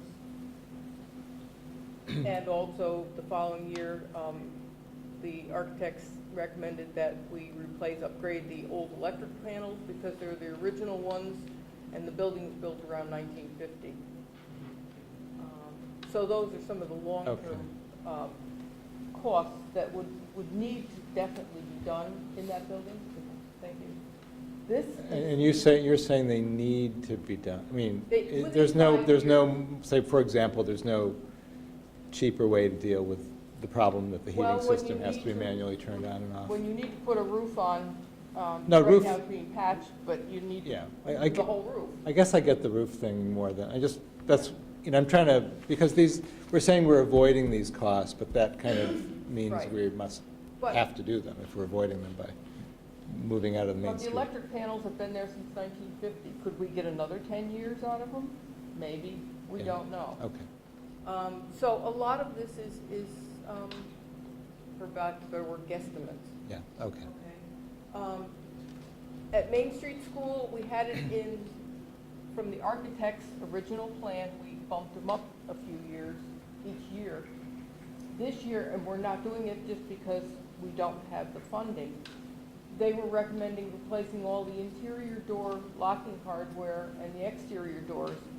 During a lockdown, they're problematic. They don't lock right, they don't shut right. So from a safety standpoint, that is something that we'll probably address in next year's budget, at least some or part of it on part of that capital improvement money. And that sounds like a need to do if it's safety Right, related. right, the safety feature. Some of the other small ones we're currently doing, you know, replacing the fencing, upgrading the lighting. We're already doing, they're items that will be in our standard budget. And again, you've got some of the higher cost ticket ones, you know, the HVAC controls. This one here has $750,000 again for the ventilation system for the high school. Is that the same, is that the same issue as the gym? Same issue, just different building. Yeah. They're two separate buildings. So it's actually $1.5 million just for Yeah. ventilation. Is there any, you have them scheduled on different years, is there any economies of scale to doing it at the same time? Would it be cheaper? Right, it would be cheaper, yes. Alright. It's just however they were Yeah. put in. Okay. Also too is redoing, I just have to make you aware, redoing a ventilation system on an old building costs a lot more because of the structure of the building. Main Street School's 100 years old, those walls and buildings are very thick, so it takes a lot more work to do that work. So that's a Okay. quick Okay, yeah. scenario, okay? The gym, don't we use that, isn't that, what's that, that's being used now, I assume, for physical education classes at Main Street School, presumably, right? And it's also being used for some teams after Actually, school? you know what, I'm reading from the study that he did. He said it's used for the high school wrestling team, the modified wrestling team, the fencing team, modified basketball games, and practices. And it's a bad weather practice venue in the fall and spring sports. Okay, for normal outdoor sports, yeah. So we haven't thought through, you know, would we be talking, I guess maybe it's not clear what we'd be doing with those needs, right? Those would have to go somewhere. And I assume that there isn't room in the high school, middle school gym We gyms have, for that, and you know, right? it was, in preparing the presentation, we probably, I know it was a long presentation, and I apologize for that to begin with, but at the same time, when we go through and you consider every scenario, we probably could have added another 50 slides of detail. Yeah, well, I wouldn't have appreciated that. But to John's point, I mean, I think it's really interesting because we're sitting here, obviously, one of our goals is fields. And to me, the gym is part and parcel with the whole field conversation. And I actually, you know, one of the things that struck me is it doesn't, off the top of my head, it seems crazy for us to be giving away a gym, you know, like getting rid of a gym when we're sitting here spending money trying to increase our other facilities. So I almost, you know, however we decide to go on the other stuff, I almost feel like the gym should almost make more sense as part of a facility, you know, the fields conversation than a buildings conversation. I mean, clearly if the building's there, it's a PE place, but if not, I don't know how we would meet those needs without the gym. Right, you're talking about the sports teams, we're not, Yeah. how would we, and those are valuable, obviously. And then, of course, the and rec I think the uses rec it, the department, the rec. village rec department Yeah. uses it to some Yeah. extent too. A lot, yeah. For various Yeah, activities. all the rec basketball teams. And so, you know, not that that's strictly speaking rec our soccer as concern, but well. it's something that the village would be Yeah. affected by. They use it It would be all a the huge weekends and impact on whatever. Yeah, school so, teams and so village teams. we ought to probably be thinking somewhat separately about the gym, well, for all those reasons. The only overlap with what students are in the Main Street School has to do with physical education classes, right? Other than that, it's just all their teams or village rec that have to be put somewhere. Or we have to give up that stuff, which we don't want to do. And it's, we haven't developed any, well, no, I guess that's, what, can you just talk a little bit about it seems like this comes down to a decision between, I want to try to separate the Main Street School issue from the district office, because I think those are really two separate issues. There's not a lot of overlap in those decisions. Yes and no, but you know, I don't think you can make a decision in a vacuum. Because if you decide, for example, you're gonna move 4th and 5th grade to Dow's Lane in your vacuum. Yeah, that's right. Then what are your options for the district office? I almost think Okay. you have to consider it together, because part of the problem that I'm struggling with as I'm looking at these numbers is if you don't consider it together, then you could make a decision and be left with something that's gonna end up being more costly to solve in the end anyway. Fair enough, yeah. But the main savings from moving 4th and 5th grade out of Main Street School into Dow's Lane would be some staff member, right? That's pretty much almost all of the savings, I think, isn't it? Then there's some costs. And it's a principal. The principal is the big, obviously the most costly single position. Principal, librarian, library clerk. You would still need, isn't a library clerk currently half and half? So you would need, if you're Half gonna a add what? 2 more grades there, you would have to add a full-time clerk, no? There's no full-time clerk there currently. Right. So theoretically, wouldn't you have to add half a position to what's existing if you're adding more grades? So you could look at the scenario and the math, the logistics of what the swap would be, and looking at clerical personnel and that clerk.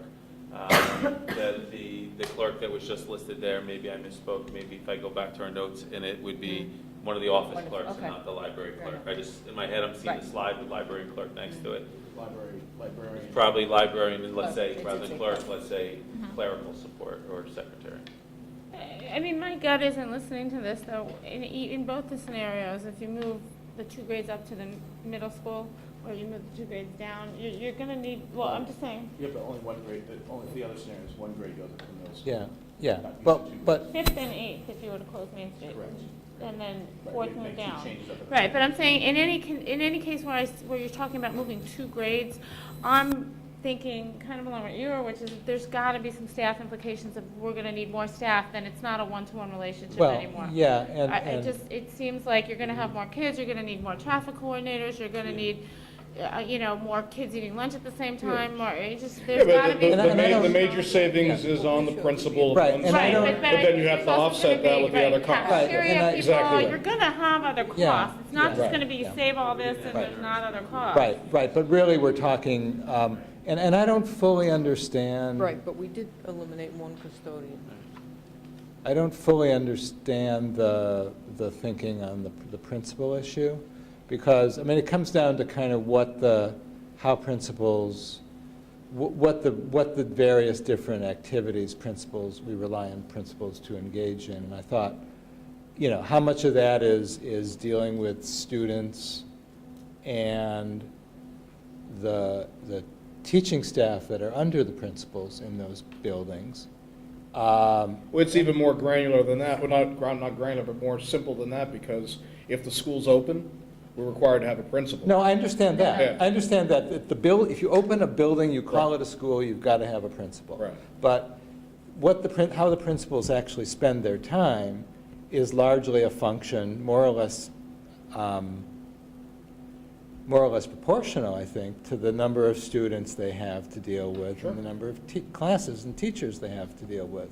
And if you take those classes and teachers, we're not getting rid of the classes and teachers, we're moving the building. Well, look at You're still going to APPR. end up, right, you're still going to end You're up, gonna have to- either you're going to say to the existing Dow's Lane principal and assisting principal, you've got to deal with 50% more Right. teachers and Right. staff, So which is that another something, AP? yeah, is that You another won't be able to AP? do- Or right, you're you gonna won't have be to able hire another assistant principal or Right. something like that to Yeah, pick that's up what the we just, slack. yeah, that's right, Right. that's right. But you won't be Or- able to do all the reviews Yeah, if you yeah, have all the APPR. yeah, unless there's, I don't know how much of the principal's time is spent just in the fact that it's a building, as opposed to what's going on inside that building, right? Which would still have to go on, just in Yeah. a different place. Yeah. So I just wonder whether, I'm convinced that those savings are There's a real. probability that you would have to hire another assistant principal, because you wouldn't hire another principal at Dow's Lane, obviously, but you might have to hire another administrator to deal with the additional It students. may look different from Right. a job description standpoint, but certainly that prospect Yeah, exists. So the actual savings of 465 potentially could be $150,000. Right. So, and I just have one other question. When you're doing this, we're assuming, I guess implicitly, but we're trying to probably not think this through too carefully because I know it's painful. We went down this road. We're basically talking about enrollment staying, for this to work, in the same ballpark we're at now, right? We're not talking about, if enrollment were at 1780 something now, if enrollment were to go to 2,000, maybe this wouldn't work, I guess, is that? And I'll even flip the coin on you. I think that if enrollment had gone down precipitously to 1,500, I think the analysis would be different as well. Well, we'd have fewer classes in each Right. grade, Right. and we might be able to fit them in. But more I think easily. it's what we talked about when we originally talked about the space study, which is, I think in Irvington enrollment is pretty cyclical. And I think that whatever decision we make has to accommodate the highs. I mean, the lows, Yeah. you have the Yeah. extra space. But I think it would be very short-sighted to not look at, what do we think the high is, and are we planning for the right amount? Like, I mean, the worst thing in the world would be to run out of space. Right, and it almost makes more sense, I mean, I don't know if it's perfectly cyclical, but it's definitely volatile and uncertain, and you want to, once you close this building, it's hard to, you kind of lose the option to. You're not going to open it again. It's harder to hard to deal with that surge. So the So, finer yeah. point is, if you, in this scenario, assuming 125 kids, 130 kids, because that's kind of where our enrollment is at the fourth and 130. Per grade. I'd say 135 would be a fair estimate. Okay, but some of our grades have been as low as, 120, whatever. So say that's 6 sections, more or less. So did you assume then that it's 12 sections that would move from Main Street to Dow's Lane? Yeah, yeah. Right, and so I'm thinking the math through, how many sections could we actually accommodate? Where's our break point where, oh my God, we cannot get any more students, can't get any more sections into Dow's Lane? I should think that it would be up at the 160 level, 150 level, which would be 7 or 8 It's sections. based on the original. Right, but I don't think he did he do that analysis? No, because he said if you exceed my high expectations for next year, which we exceeded this year, Right, I know then that. he said you have to redo everything, so Right. he never did it. He Yeah. didn't do it, right? He being the space utilization If consultant. Wait, can I just, Chris, you? They would Yeah, hang on, we're just trying to. Hold on one second. If they 4, 5, they would have 7 classrooms at 21, 6 at 24 But what's the available rooms is the question. at Dow's Lane. Yeah, I guess there's the question, It's here, hold on. Phil has answered in 2 ways, as Bev is trying to pull, as you can imagine, the volumes of data we have around all of this. It's answered in 2 ways. One, whether there's enough physical classrooms to be able to accommodate the addition of sections. Right. Or the question then becomes, if you exhaust the available space, what is your threshold on class size? So do we begin to say that then our class sizes go from that comfortable range of 2021 to 26, 27 when you run out of individual spaces? So that's really what would happen, is the class sizes would expand, because you wouldn't be able to have. Well, and could you imagine this scenario? Well- It was before I was in the district, but I don't know if you were here then, but Phil, you obviously were, where, well, but there was a, Eric only was here before me, he was much older than me. well, but the point is, imagine closing Main Street School for whatever savings that we can contemplate, or, whatever number we come up with. And then 3 years down the road, reaching our maximum at Dow's Lane, and having to move the kids to modulars, which I understand did happen Yeah. in the past. Yeah, yeah. That would be, I was educated in the modular. exactly, so, That yes. explains Oh, everything. so then it worked out well, so we could do that. If we build out this space. It seems like a silly trade-off to me. So, Mr. Whitney, if I may, and Bev pulling up one of her backup documents that's been informing our work along the way. We currently, if you look at the current 4th and 5th grade structure, we have 12 classes. Right. So in looking at, even with building out space, we would end up with a total of 11 classrooms, grade 4 and 5, which ultimately, if we just look at our enrollment today, then granted there could be shifts here and there, that even with that consideration today, ultimately somewhere, and you couldn't target individual grade level, that we may be required to increase class size on an individual grade because of just looking at what the current data is. But there would be no flexibility, it sounds like, if No. Right, and That the is, other. that is assuming you're taking all of the specialty classes, art, and all of those away. Those classrooms get taken away. If I remember correctly, I plugged them in, assuming 12 classes, Yeah. building up the space at Dow's Lane. You have no extra classrooms, and you have no specialty rooms. Right, And- at Dow's Lane, the loss of rooms currently used would be 6 rooms, so you'd lose the music room, the math support room, math enrichment room, ICT resource, book room, and professional learning center Right. rooms. Those would all be converted to classrooms. And then they would have to build up 5 more classrooms up in the current attic conference room Right. space with That's what I additional thought. egress. So you would have no spaces to do any kind of academic intervention, enrichment, any service, support services in any which way for kids. Art is on a cart, music's on a cart, that's the life, right? And If we currently take our current kids and put them in. Right, and additionally to that, I believe that when we last met with special ed, they talked about how, the special ed kids' numbers are rising at a faster rate than normal. So you're gonna have more kids in the lower grades arguably needing more services, but you're gonna have less spaces to actually deliver those services in. You have So no that's space. a challenge, that's kind of, right, that kind of goes to your point too. So, The one problem I had with the report was that he made the assumption that the unfinished space upstairs in the attic was always supposed to be classroom space.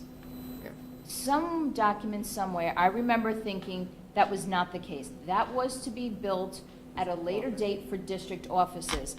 And I really question, the current system, the way you get up there, it's not legal for kids to go up and down those stairs to get into that area. As she just mentioned, they'd have to build egress. No, on- the egress on the outside, because No, you need that's- two, Yeah, you need that's part two. of it. The 1,155,000 per the, let me just read this so I don't miss anything.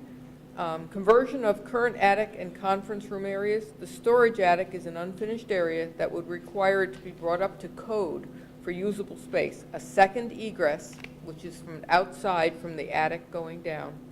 Reconfigure the entrances, finish the walls, install wiring for technology and additional lighting. And also, it may require an additional bathroom to be constructed for the students. And that would be a grand total of 4,200 square feet that would need this conversion for a total of 1.1 million. And who gave us that total? Our Glenn? architects. And is that assuming another staircase inside the building, not the outside, not the secondary one? The one outside, they would have to use the elevator. A class use an elevator. oh my God, On the inside when you come in the door. How is that safe? They Yeah, can't but even then they fit. can't go through that to that's get to crazy. the other one. Yeah, that's crazy. Well, it almost seems You like. couldn't fit a class. That's completely unsafe. Yeah, no, I'm just pointing it out there. Not a perfect. Put the small. Shall I go? Please. Yeah. So I was initially enthusiastic about getting to the bottom of this. I'm still pleased that we went through the exercise. I think at one time, I felt that when I did the analysis, when I was in the budget task force about our administrators, that when you compare us, benchmark us against other districts, one of the ways we stand out as being unusual is that we have 4 schools, or 4 buildings, I should say, and that causes us to have approximately $465,000 more cost than others have. It stood out even back then when I did that rudimentary analysis. And so I thought this was going to somehow yield a positive result. But it strikes me that given everything we heard tonight, that it's nearly impossible to contemplate this.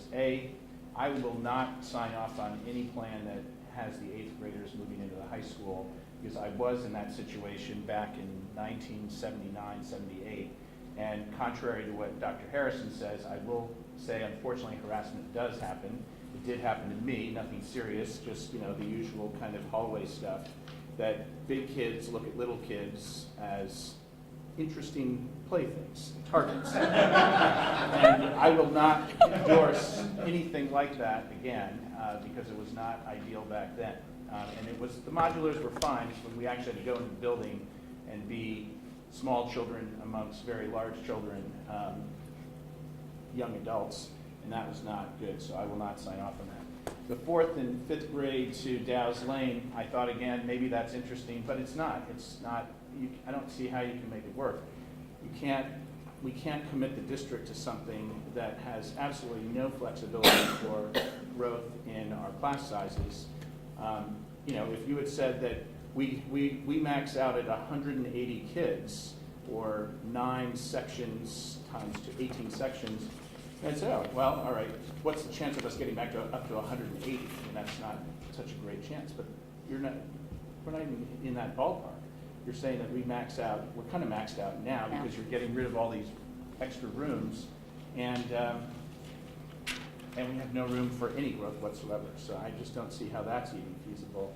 It would be nice to come up with $465,000 in savings, and John and I talked about today, it's in perpetuity. It has incredible net present value because essentially it goes on forever. It's lowering the tax base, or the cost base by that amount of money, but it's just not feasible, in my view. It's unfortunate, but that's reality.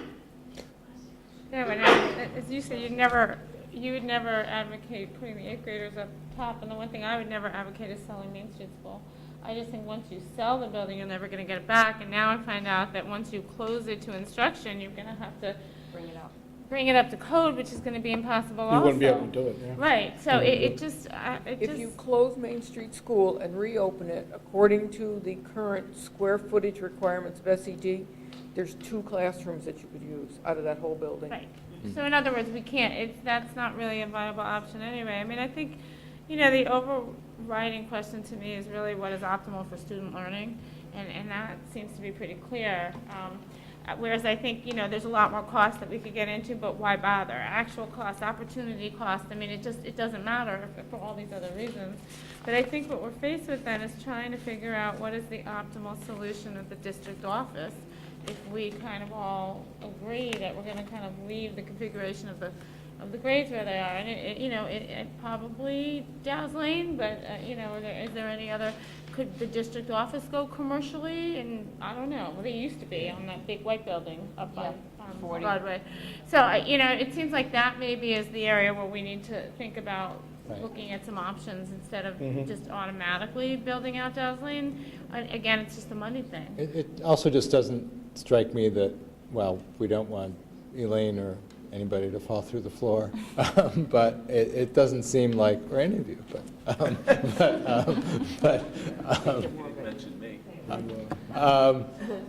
But we do have these nice green hats, though, when the wind does go up. We can give you those. I might need a bigger one. Okay, they're very warm. Maybe that doesn't seem quite as urgent for us to resolve that, because we're not dealing with Right.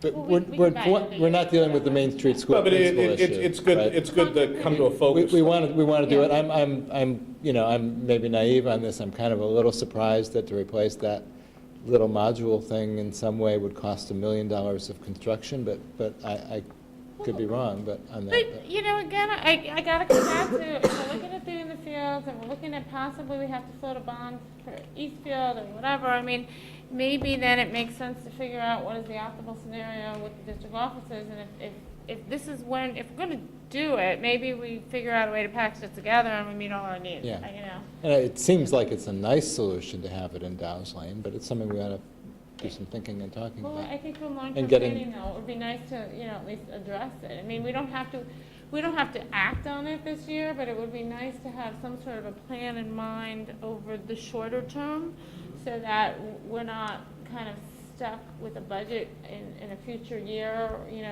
which, has this massive, nut to crack because of a one-time cost.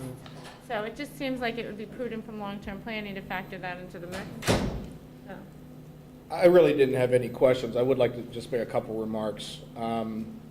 I guess initially I had implored the board to do a space study because it seemed like every year around budget time, people would show up and there'd be a conversation around Main Street School. And the 2 points of conversation was, A, there's wasted space in the district, and B, there's this pot of gold, a lot of money that the district can have by closing Main Street School.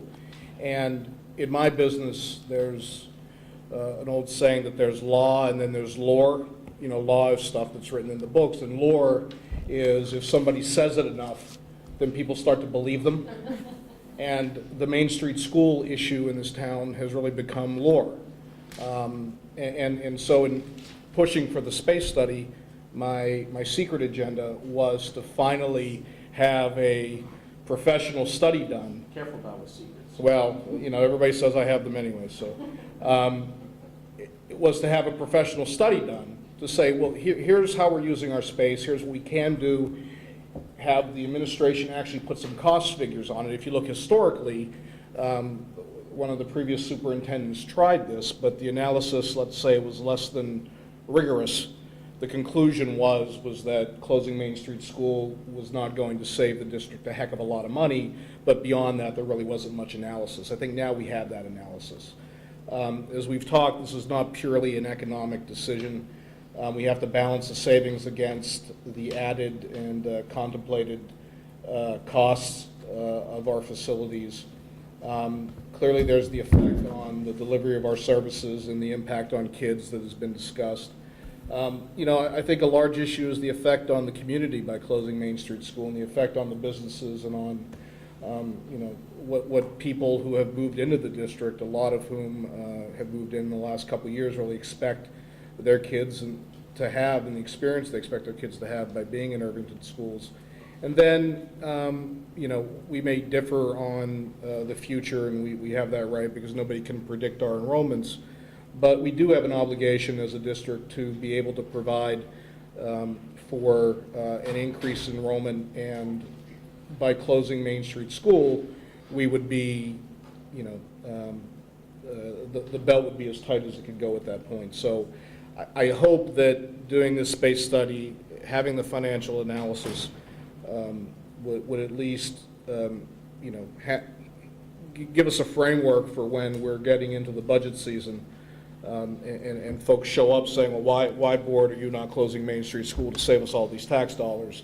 That now we have some flesh to put on those bones and have numbers and analysis to back up the argument. I think the numbers the numbers are almost irrelevant given the limitations of the sizing. It almost seems like, I actually think if you want to go on the numbers argument, we'd have to do a lot more work to put together a full financial analysis, but I think it's not necessary because they can't accommodate. Well, no, I agree. I agree with you. Yeah, but that was always the two Yeah. parts, right? One is we have all this wasted space that we could use, right? The other is there's all this money to be saved. And I Right. think we've shown that Right. really on both ends it's not as clear cut, Right. and the devil's in the details. Well, because that 465 is potentially aggressive relative to John's comment. Of course. Yeah, right. I mean, we save some amount of money. We don't, but we know there's a pretty big cost in doing that in terms Right. of the quality of the school experience, and also a cost in terms of the impact on the downtown Irvington. Right. You know, and if we, you know, but we would gain some money, and if money is so, you know, if we come to the point where we feel the budgetary pressures are so severe that there's no better way to save money. It's nice, we now know that Sure. we could do it this way. Right. But, you know, I doubt that as a board or as a community, we're going to get to that point. Why don't we open it up now, if it's okay? Anybody in the community wants to make any comments or have any questions on this topic? Mr. Cole. I have a question. Main Street School, what is its utilization percentage? Or is it used to capacity now? I think most of the rooms are being used. We also use rentals. We rent some of the spaces out to BOCES. And I noticed that in all the different scenarios presented, there was not one where the district offices were moved into Main Street School and maintain it as a school. Is there a reason that the district offices couldn't be moved in there without decommissioning it as a school? There would not be sufficient space, So there's more available space in Dow's Lane. yes. Yeah. Is that true even if the BOCES space were relinquished? At Dow's Lane, it's to build out some of the areas. So it's not currently existing space that's there. We would have to spend the money building out some of the new areas of Dow's Lane. And could the district spaces go, could the district offices go on the upper level? What would the cost associated with that be? Because I'm thinking that the regulations are more lax for district offices versus classroom space. Oh, you mean the unfinished attic? I guess there was talk of building something up there, but there was egresses and all kinds of costs associated with putting classroom Right. space up there. But I'm assuming that the regulations for putting district offices up there would be, not require as much construction costs as putting classrooms up there. That was the original, if you don't mind, that was right, the original intent, but that's more costly. Right, it's unfinished area. Right now, it's just like an attic. There's no walls in there or anything.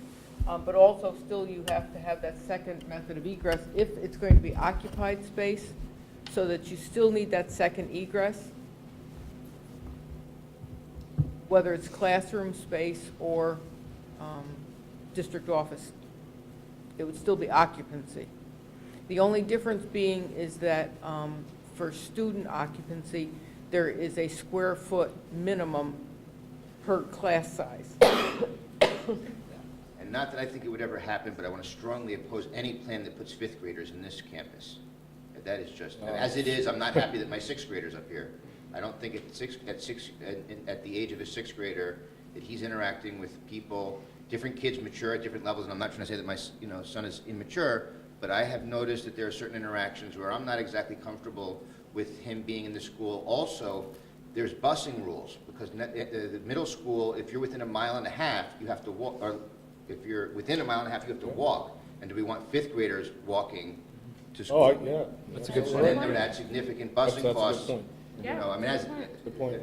so there's a lot, I would not be happy for anything like Right, that. so it would change the busing treatment of fifth graders, I guess. Yeah, they'd go to middle school. Or we'd have to add a lot of We'd buses. have to add another. We have bus. to add have to have buses, that buses was too. not even discussed. Right. Buses, Yeah. guidance, there's a lot of things that would have to be Guidance. added. Yeah. Yeah. Yeah, Well, that's the moving fifth grade to middle school. and eighth grade to the high Right, school. which is not as attractive as, Correct. of those moving out of Main Street. Yeah, that's the areas, least that's the attractive least attractive of the two. Not that, Anyone else? Mr. Johnson? Oh, hi. Catherine Johnson. I just want to say, I'm thrilled. I had no idea you guys were about to decide this. This is great. I agree totally with Phil that eighth graders shouldn't go to the high school campus, and with Chris. Also, I thought the space utilization study was terrific. I was glad to have it. Just great. Hi, Lori Davidowitz. I think there should be more thought given to putting the district offices at the Main Street School and looking into that opportunity. It didn't seem like that was explored as much. And it actually, I think having the district offices on Main Street actually makes a little bit more sense if it could work, you know, space-wise and dollar-wise. Okay, thanks. Mr. McClure? Doug McClure. I just wanted to address the comment about putting off the decision on the district offices, because having been around those modulars a lot, walking my dogs, if you wait too long, you're going to be dealing with an emergency and it's going to cost you more. So I think it would be in your best interest to think about it now and come up with a plan, because they are on their last legs. I've only been inside once, and when I walked in, I was shocked. So I think it'd be in the district's best interest to not put that off too long. No, and maybe that's a good segue. I mean, I know that at the end, Dr. Harrison had requested feedback. I mean, are we, and going back to the public's comments, of course, but are we to the point that the direction we'd like to give the administration is let's put this whole Main Street, closing of Main Street school to the side, and moving grades, and let's talk about a focused plan about dealing with the district office situation. Is that, I mean, that's where I'm feeling we're getting to. Yes. But, okay. Mr. Oley. Hello. I agree with Doug, totally. Could people just, I mean, although we know these people, it'd be good to Sure. have people My say name their is names. Eric Oley. I live in Irvington. I totally agree with Doug. I've been inside those district offices, and I'd be scared right now that they could be condemned by some authority. I don't know if they fall under the, seriously, I've seen nicer places condemned. So, I mean, I think that if they fell under the aegis of the Irvington village government, I think that you could look at those buildings being condemned at some point in the near future.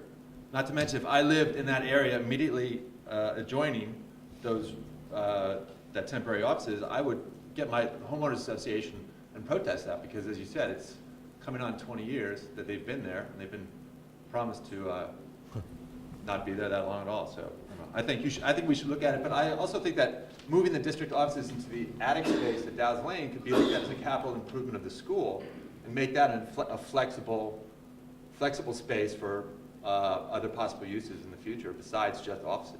So I think that, to me, that's a capital improvement of the school. Thank you. Eric, don't give Tanya any ideas about starting a protest. I can't believe they're still there. Thanks for not making the condemnation point when the mayor was here. Sir. Sure. My name is Michael Hannon, and I just think that was a superb presentation by the superintendent. Covered a lot of concerns that I had, particularly related to education of our children. So I'll just add a couple of things that maybe weren't in there. Just an opinion, but a close budget like last year's, I don't think passes in our community if they don't see the kids. And every day, our community on Main Street is seeing the kids arrive at Main Street School, and I think it really adds to our community spirit. I think our primary tax base in terms of homeowners, especially those who live off of Main Street, it would be a much less attractive environment for them. I compare it from having moved from Dobbs Ferry, where it's very different off of Main Street there. Though Dobbs Ferry is a wonderful town, I don't mean to knock it. Also, not mentioned at this meeting, but at a lot of other meetings and in general when you walk around and talk to people about the schools, I think our district administration is, what I hear is really coalescing now in terms of our principals, our superintendent, our curriculum director, and I really want those people focusing on curriculum and teaching and not on moving people around and losing focus. And I also think if there's a cycle of lower enrollment, one thing I haven't heard is that we do rent to BOCES, and if we have another couple of classrooms available for a few years, is that an opportunity where instead of fearing that loss of enrollment, we can just cover those years with some additional rental? Thank you.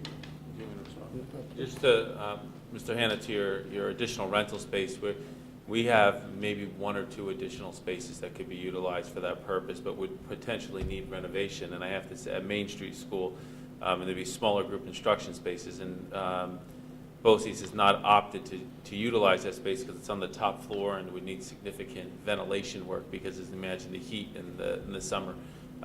So we're essentially maxed out on the campus with the space that we can provide, and no other latitude without renovation at Main Street, which certainly the district is not going to inherit that cost.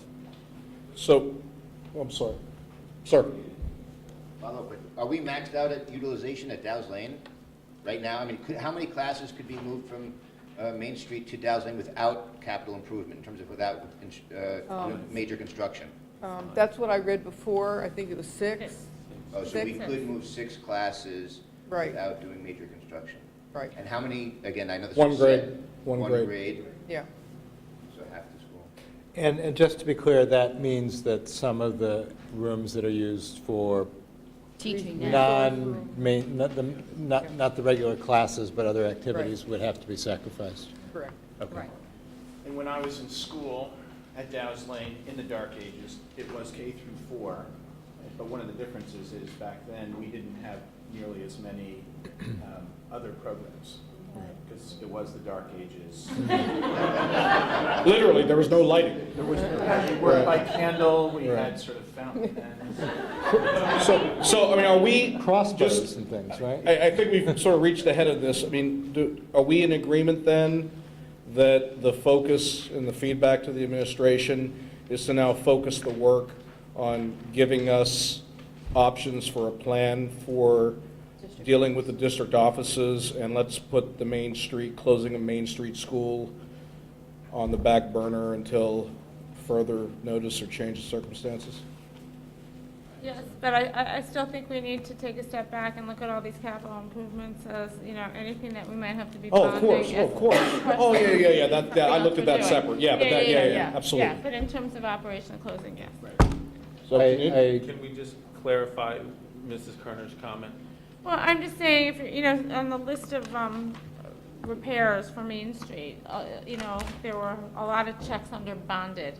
And also when we're talking about options for the district office, if some of them are very high tickets and we would bond that, I don't want to do things in a vacuum. I just think Agreed. everything needs to be a cohesive plan with a long-term vision. And that includes if we do Eastfield, Mazzaros, some of these repairs. I think we need to kind of just make sure we put it all together as we're making that decision. That's a great point, and now that you know that we're not going to, you're not suggesting, and we're not suggesting closing Main Street, I think they can now start prioritizing those issues. And in addition to Main Street, there are also some major repairs at Dow's Lane that need to be considered as well. Absolutely, yeah. Right, because you said 9.7 million. That was all 4 buildings, but Dow's Lane and Main Street are probably the two that need the most attention. I don't know if I'd have the same priority, but I would say 9.7 plus fields plus district office. So let's not think of those numbers in isolation of one another. Let's be considerate of all the potential. Right. And I'm not suggesting we do one big bond. I'm just saying we need to figure out a plan for how it's going to get done, and we take a longer term view and We make definitely sure need a plan. it's all Yeah, related. absolutely. Yeah, I think that's right. I think we need to, the only two things I would want to add, I would totally agree that we need to look at all of the needs that are coming up, and I do feel like we need to take a really close look in terms of the schedule of stuff that should be done, about what's absolutely required versus what, it has some level, some Could versus should. lower level of necessity to Well, it. there was actually a prioritization in that. Yeah, We should that's. revisit that, right? Right, well, at least, yeah, and understand, for example, ventilation, are there other cheaper ways to deal with ventilation problems or not? I don't know, but especially for the bigger ticket items like ventilation, I think we'd want to understand that so the community can feel comfortable with it. Because they're going to ultimately have to approve a bond if we do it. Yeah.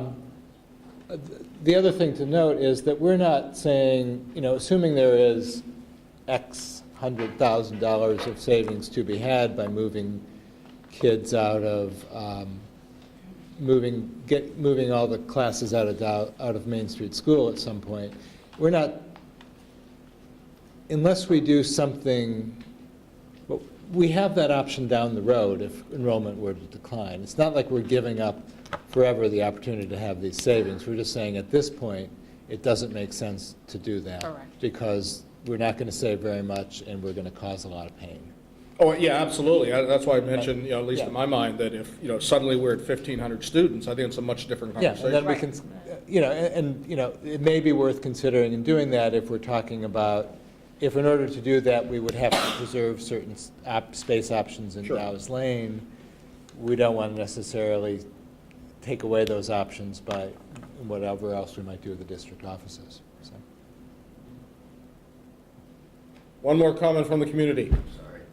Because I'm a simpleton in math, and also because in my travels around town, I always hear people talk about my taxes, is there some way that we can get, at a later date, an analysis of, if we keep Main Street School, it needs 3.9 million, is that what the number, some number, of repairs? 3.1. Excuse me? 3.1. Okay, 3.1, versus if we moved grades 4 and 5 to Dow's Lane, it would require a certain amount of construction. Is it possible to just break that down to the simplest terms of the effect to taxpayer? But, it's just not that simple, which I It think is for a lot of gonna people. seem- A lot of people in these hard economic times, the differences, of paying extra money in taxes. It may not be that simple for you, and I'm glad that you and your No, family I are doing don't- so well. I don't but- mean it's not that simple. I mean, if you're going to do an analysis, then you have to factor in all the costs. And I think the numbers that we talked about tonight were broad strokes numbers. As we talked about, there's going to be more hiring costs, and there's a lot more costs. The numbers are not going to be as clear cut as the 3.1. I mean, it would take.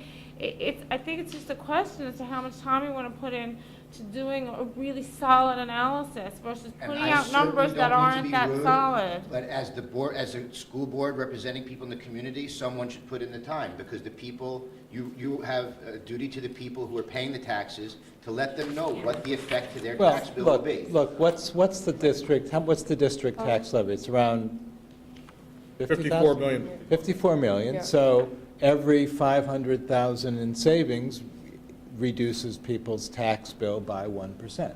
Roughly. Roughly, okay? So, right. So that's the math, and multiply 1% by how much school district tax you pay, and you've got a rule of thumb, approximation of how much savings you'd have. So if you He wanted pay, us to take into account the average person pays, I don't know, what? Richard wanted us to take into account the 3.1 million. Yeah, and I think to Robin's Which point, would be we need, bonded. yeah, which would be bonded, and we thought that was, The 1.2 was 83,000 a year for 15 years. so this is going to be like 200,000 a year, 200,000 a year, so you're talking a little less than 0.5% on your tax bill. But it's not a realistic number because you're not factoring everything else in. Right, yeah. So there's these pieces. So 1%, maybe 2, maybe less. They won't be over till yeah. It's going to be an hour, and then we still have to do the goals. Yeah. Okay, so I think we're done on that topic. Can I ask? Chris, maybe please. a question related to this, understanding the direction that the board wants us to head at this point in time. When we look at these issues that are before us, whether it's looking at the overall maintenance needs and starting to develop prioritization around what that plan includes, looking at what from the space study into a district off initiative, looking at fields, is there, to allow us to be very efficient in our work, is it possible that we bring some of this work and feed it through the Buildings and Grounds Committee that's related and work with, as a target group to develop through the committee work to bring it back to the board level? Is there value in that? I think.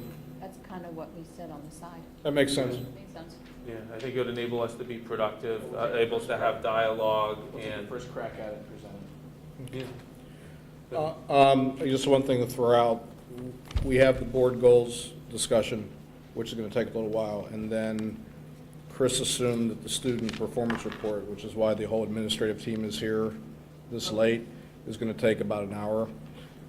Would Chris suggest that we may want to table the student performance report, make it the first on the discussion agenda for the next meeting, just to respect the administrator's time? Does anybody have, unless it's a pressing issue for everybody on the board to hear it this evening,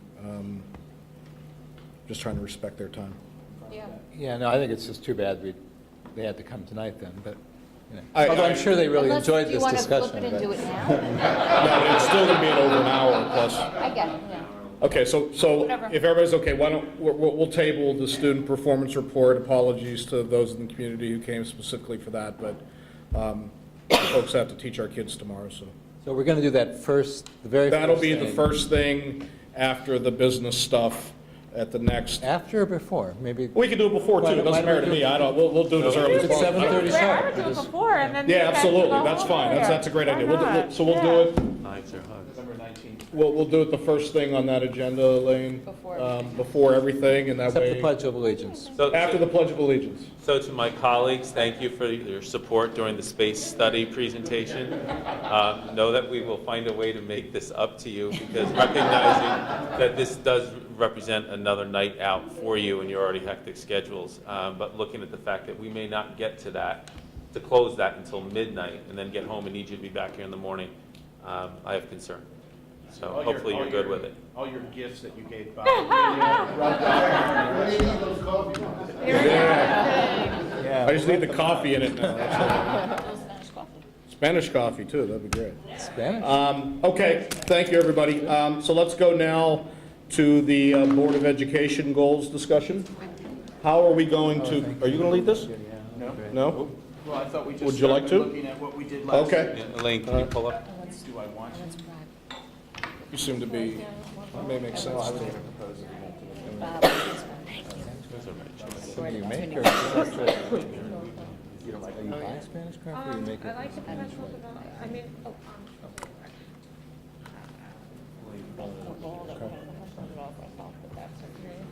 Well, you know, maybe, I mean, if that's, were you going to lead this, or was? No, we you have discussed a- it being an informal conversation this way. I certainly Then can. if I could impose upon you, Phil, to start the discussion, we've already started it amongst ourselves, and then we'll weigh in. I don't know how much agreement or disagreement there's going to be on the goals, but we could flush out, I think, fairly quickly. Well, when I reread these goals earlier in the week, it seemed to me that they were still largely applicable to what we needed to accomplish this year, in the sense that we need to do a better job of communicating what's going on in the district to our community. That would be the board communications goal. The professional development goal is sort of ongoing business for us because we should be mentoring new board members, and we should be I never got that. we should be participating in efforts to make ourselves work better as a board. We just had a retreat last week to affect that. I think question on the board meeting procedures goal is, do we need all of those points in there? And I don't recall. And I would even say on, just to add to your thought on the communications goal, a lot of those, that of the three, that was the one I think we met the most last year with the increased Facebook and the videotaping, the TV and all of that, We so. did make some strides there. Right. I think we did not do very many, can you scroll down, Elaine? I could, Well, there's a goal here that says, hosting more frequent informal meetings with community members. We did not do that. No, we did at all not. last year. We did not. Chris did some of it. Part of it was the rolling out of Chris Harrison to the community. But I think the board could certainly, to me, that goal, that point under the communications goal should absolutely stay there because we just didn't. do Yeah, I would just suggest that the first bullet come out, because I think we've done that. under communication, Under board communications goal. using modern digital technology, I just say we're already doing that. But I don't We could do a think, better job. yeah. Well, I guess we could. I I mean, really, I really just think, given where the rest of the universe is and where our online communications are, we've got a long way to go. Okay. So I'm not All so right. keen to take it out yet. I might reword it, but I Right. definitely think there needs to be an element of us improving on that I'm side. fine with that. Yeah, and I guess I would want to, just ask if we should be adding just, apart from Facebook, just adding the website to, what our communications goal is. Because, I at least am old-fashioned and just go to the website, not Facebook, for my information. We could learn some Online things from the presence. PTSA website. I say that only because they're here, but it's actually true. Well, they It looks can good. come. Yeah, it looks Yeah, good. it's amazing. It looks It's good. fabulous.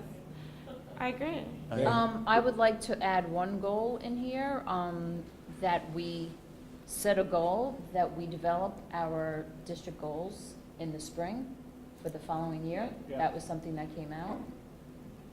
We have been slow on the goals. But we should put it in our goal, in To make- our I board agree. goals, that we will could go to create board the meeting. district goals in the spring of 2014. Makes The complete only sense. question I would have about that is, what do we do with the, if we have. We a don't new know if board we've member? met everything. Well, there's also a new board member, perhaps, depending on Well, they get what stuck happens with with the the election, election. yeah. And do they get to weigh in on those district goals or not. And I don't know If how they you. do is in when you're elected, you get to sit in on the meetings. You don't really have a- Yeah, so maybe that's the thing to do, is to do it You can't vote. post-election. Maybe post-election. So Right. end of May. Yeah. Maybe June, because then it's mid-May. June makes, Yeah. June Maybe makes time. have it done by the end of June before we really Right, but break we for the start- summer. We could start it right after the elections. Yeah, we could start it before the Right, election. start too. it right after the elections, start May of 2014, Mm-hmm. knowing that it takes, 2 or 3 board meetings, that they are done by July 1. And it's a good time to do it because it's generally our slowest time anyways. So if we need to adopt them at the reorg meeting, we Right. can. Makes sense. And for people who care about this stuff, the reason why we're actually talking about this is because we've discovered very clearly that the administration needs the time to actually act on the goals that we've already been talking about for the last 2 months. And in a sense, we've eaten into the time that you could be acting on the goals because we've been talking about them. Now, this has helped you, get to a better place in terms of knowing what we care about and what you're going to be working on. But if we had had this discussion in May, you would be rolling out plans as of September or even August. Right. We'd be 4 months ahead of where we are now. Right. Exactly. We have not given them any slack, of course, because we still No. want those goals attained, but it's, Yeah, one suggestion I had in reading this, it seems like the first goal, if you take out the word meeting, it just seems to be more appropriate. It's a board procedures goal. That's a good point. And if you take out the first line and get rid of the meetings thing, because all of these things are appropriate, but not only for the meetings. Yeah, yeah. Correct. And so I think then it just seems like more along the lines of what I think our goals should be yep, next year. that's a good point. I mean, I might want to tweak this. Maybe we could do a draft of what we come up with tonight, and then, because I just, in the second to last bullet on the first goal, where it says sharing a process by which community members can have the question answered, since we're taking out the meeting thing, then that I feel like should be part of communications. I mean, people can email us, but I mean, one of the comments that I've been getting a lot from people, and I know that, I guess things have changed so much, which is it used to be very strict protocol that someone would send an email to the board and the president would respond, and that was it. But it seems like now, given how the whole web is working, there's almost an expectation that they'd like to hear from individual people. And it seems like it's whoever jumps in, and I'm not used to that. I need to change my mindset. I'm used to letting the president answer. So I think in terms of how, we need to kind of figure out how to best, communicate with the community. And, sometimes it also depends on what the question is. I mean, if it's a buildings and grounds things, it would make a lot more sense for you guys to field that than, somebody else. And Yeah, there definitely needs to be a process, because oftentimes people write things to us with a point of view that does not include a question.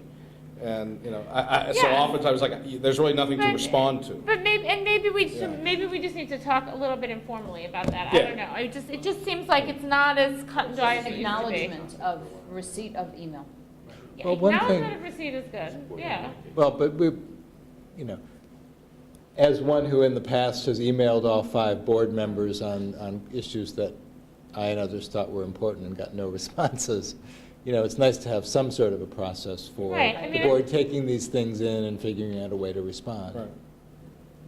And it's probably a good topic for our next retreat, to be quite honest with you. Well, but, But we we should may set not, up, we maybe don't need to wait that long to Well, figure it out. I also think this is something we could kind of think about and come back with some suggestions at the next board meeting. Yeah. The other, can I just, on the same vein, I've sometimes wondered whether we could have, I don't know if it's a web page or some other sort of internet thing where we could post the different sort of issues or topics we're grappling with or decisions we have to make ahead of time in a way that where people could post their comments on it, so we get kind of a public forum. The federal government has a whole complicated, they put out a proposed regulation and they get back, there's a very formal process for feedback. If we at least had a way for people to go on and say, here's what the school board is thinking about, and we have a way for people can post their comments, whether that should be anonymous or not, I'm not sure. But, that way people could look and see what's going on, rather than having to go to the meetings In necessarily. theory, Facebook could be used for that because there's commenting capabilities there. Yeah, if, I just Right. would need to feel comfortable that enough people are Well, they will, I mean, I think comfortable if you using do it, Facebook. if but- you build it, they will come. Yeah, but if there's also a way to say on the main website, go to Facebook for, or the main website said, here are the topics that we want comments on, go to Right. Facebook The for. alternative would be to have a WordPress platform that kind of wraps around Edline. The problem with Edline is it's very static.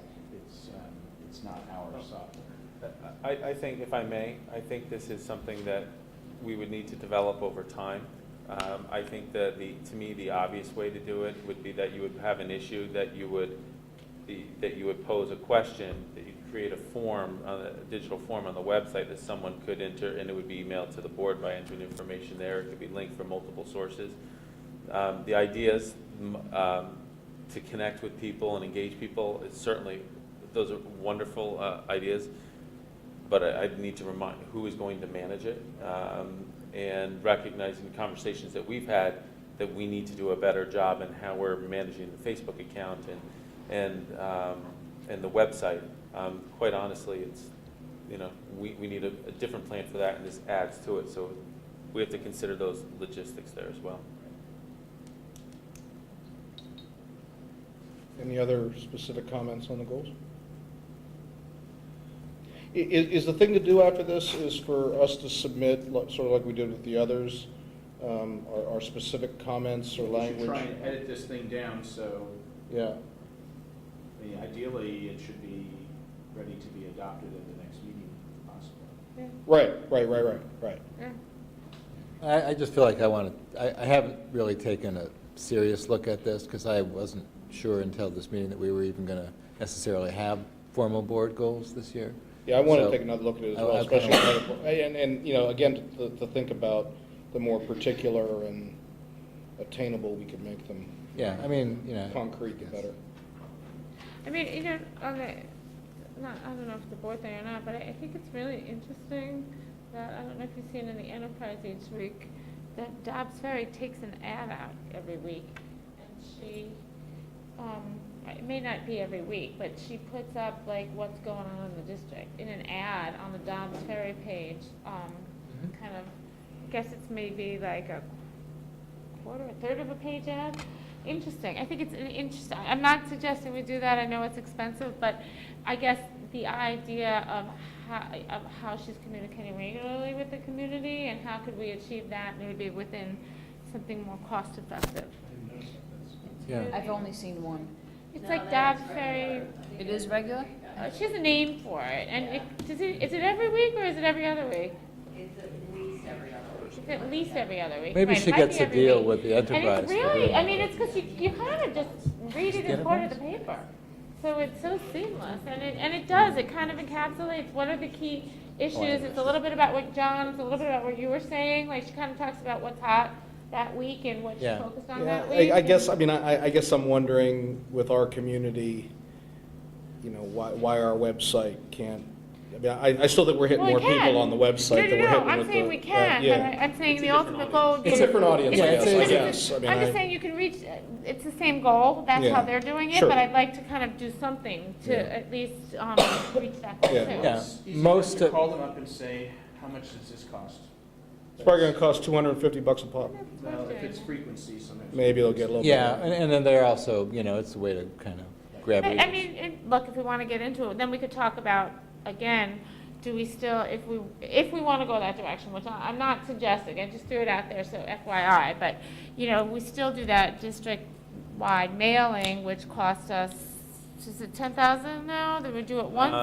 We look 12,000 at in the budget? $10,000, but that includes our, any press releases and that they may write it does for us as include well, more. but roughly 10,000. Okay, I mean, because, if we want to look at, well, we have a pool of money, and are we spending it with, is this the best way to spend it? We haven't looked at that in a while. And Robin, one point that Bev did indicate, that includes the budget newsletter, which is required by law. Required, yeah. So you got to look at, That's where the 40%. bulk of the money is. Yeah, 40% of that cost is going, of that 10,000 goes to that, let's say. Oh, wow. And that's Okay. required to be We have to. mailed by US 12,000. Postal Service to every, Yeah, yes. every Right, so resident. maybe there's not that much money, but again, and it just. Good point, If though. if the money's there, I just want to make sure, okay, we haven't actively thought about it in a while. Since we reduced the number in the budget a few years back, it's never come up for discussion. So it's probably like 3 years ago that we talked about it, so it'd just be No, worth I thinking think about.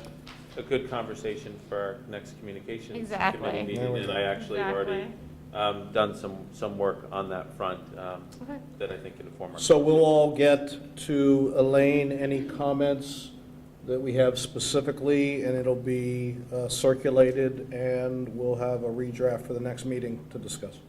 To discuss, but Sounds not good. necessarily to adopt. We could if we want. We don't necessarily need to adopt it. Yeah, well, Okay. we don't have to. we Right. can- It's we our, can it's pursue goals these for ourselves. already, Right, exactly. Right. So we don't have to. We don't but have to wait If it's till in a after. form that, like tonight, you know, if it's in a form that's acceptable, we'll adopt it. If not, we'll tweak. I was waiting. Like a plan. To follow them? Okay, is there anyone in the community who would like to talk about things that weren't on the agenda? Sir? It may have been on the agenda. It comes back to this. You're talking about the way that the board interacts with the community. I kind of mentioned this at the beginning, but I think, I've worked with boards in the past before. Most of them were at university level, and so they were dealing not-for-profit boards, alumni associations, and things like that, and they were dealing with fellow college graduates, and we still always told them, talk to people as if you're talking to a fifth grader, okay? And sometimes these meetings here are kind of confusing. For example, the consent agenda. I've been coming to these meetings now for 2 years, and I'm still flipping through the agenda trying to figure out exactly what you are voting to accept in the consent agenda. What part of that agenda is part of that? Even if it was just something as simple putting on the agenda, consent agenda numbers, you know. I agree. They are labeled as consent I have to agree with, I mean, I found it confusing going to board meetings in the past, and the Hey, listen, the ultimate point is anything we can do to make what we're doing clearer to people, I mean, is better. You know, I mean, we've had this conversation before, but I think it's interesting, because before we adopted this home consent agenda, we actually did the same thing. We would just say, I'd like to propose adopting, and we'd list out the numbers we were gonna approve together, and then we'd be like, okay, approved. It just, and I feel like when we changed it to the consent agenda, it did the same thing, but for some reason, it has this perception of opaqueness about it. That's Yeah. exactly the truth. And there would- It has a psychological perception to Yes. the community, where if you say we want to adopt, 5, 6, 7, and 8, and people can see 5, 6, 7, and 8 versus this cloudy consent, Right. it's about perception. A lot of what's going on in terms of miscommunication between the board and the community is, it's not that there's some, thing going on in the board where you're really trying to hide stuff. It's a miscommunication. No, And I it's a hear, psychological I hear you, and I perception. agree, and if there is that perception, then we'll correct it, and I think an easy way to correct it is for the agenda, we have for this, we have 6.1 consent agenda. We could obviously add a parenthetical that would say, Items. yeah, sure. One other possibility is the agenda is separated into business office matters, personnel matters, one or two other categories. We could say, okay, now we're going to vote in block on business office. That'd be more transparent. Yeah, that's fine as well. Or we can do personnel, Either way, and then people could see, that would be more transparent than this. Does that sound better, that we go by block as opposed to hit four? Can we do this? Can we, hearing what the concern and the complaint is, can we look to see what issues we have? Because there's a whole structure to it these aren't, all this is being manually entered into software through board docs. Can we see what maybe we're capable of doing through board docs that may be able to address the concern that has been presented and shared? Rather than just saying we're going to reinvent it. I don't want to make No, I don't, we're not reinventing the way this is structured, and maybe I led us on that road. It's more of a communication thing, and I think to say that, regardless of how the agenda's structured, as John suggests, if I say, board, I'd like a motion to approve everything under item 7, which is business of the board, as opposed to what we've been doing, 7, 8, 9, and 10, that's more clear to the community. Yeah, It's and more and then we understandable. can conceive, I don't know, if it would allow us to. We're not trying to reinvent. But we might remove then the item that says consent agenda, per se, because we would just do Right. this in block. Yeah, right. Yeah. It's the same thing. It's the same thing. I have no problem. And I think it would just be a lot more, Elaine's shaking her head, but we can get. User-friendly. Yeah. Like a consent agenda resolutions for each. We would say, for Yes. example, business of the board, okay, now we're, Yes, now we're. exactly. Like, for example, number 9, personnel matters. Consent agenda for personnel matters. Right. We're just going to vote on You know, people understand it better in block. It's the It's same easier to thing, it's just understand. breaking it into smaller bite-sized pieces. Yeah, I think it really does make it easier to follow the meeting. I agree completely. Well, I hear you. We'll take that We'll under figure it advisement. out. We'll figure out a way. I got another thing. Sure. So something else that would help communication is, like, does this board operate under Robert's Rules of Order? Loosely. Loosely. And so that might be part of the problem, that if we had, if I've worked, again, with other boards where we used Robert's Rules of Order, and sometimes it's useful because if you have somebody who's unruly, it helps keep them in line, you have a strict order. And sometimes, as much as we know raising our kids, when we, put order onto things, they may restrict, fight us a little bit, but ultimately they come to appreciate it.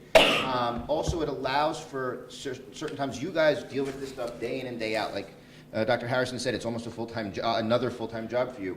For many people in the community, they'll hear about a particular issue, they'll come to a meeting, they hear things discussed that they really don't know anything about. And the ability to just say, point of inquiry, what are you guys talking about? And I Right. know it would add time to the meeting, and it might be a little annoying once in a while, but that would be further communication and make it, if there was the ability for people in the community to ask just a simple point of inquiry, what is this, when you use this term, what does it mean? Point of inquiry, what is the Yeah, but cost of- Robert's Rules of Order, and I don't mean to interrupt you, but that would apply to the board's interactions among itself, right? It wouldn't apply to how the board interacts with the community. It's sort of apples and oranges. Well, with other boards we've worked at, they've had people that were in the audience, and it allowed for people who weren't voting members of the board Right. to ask a question for the similar type of reasons. Yeah, we'd have to balance that with keeping the meeting going and being able to get the business done, because Okay. you could be, yeah. So maybe towards that goal then,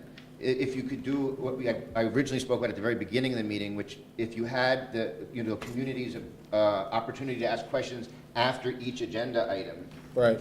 And again, it might take a little bit more time, but there's, again, some people who come to a meeting just for a particular item and don't want to wait till 9 o'clock or 10 o'clock at night till the end.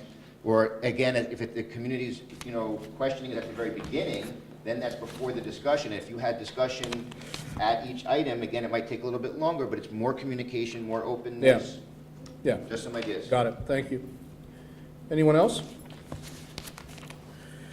Okay, our next meeting, which will feature our student progress report prominently at the top of the agenda, will be Tuesday, November 19th at 7:30 in this office, in this room.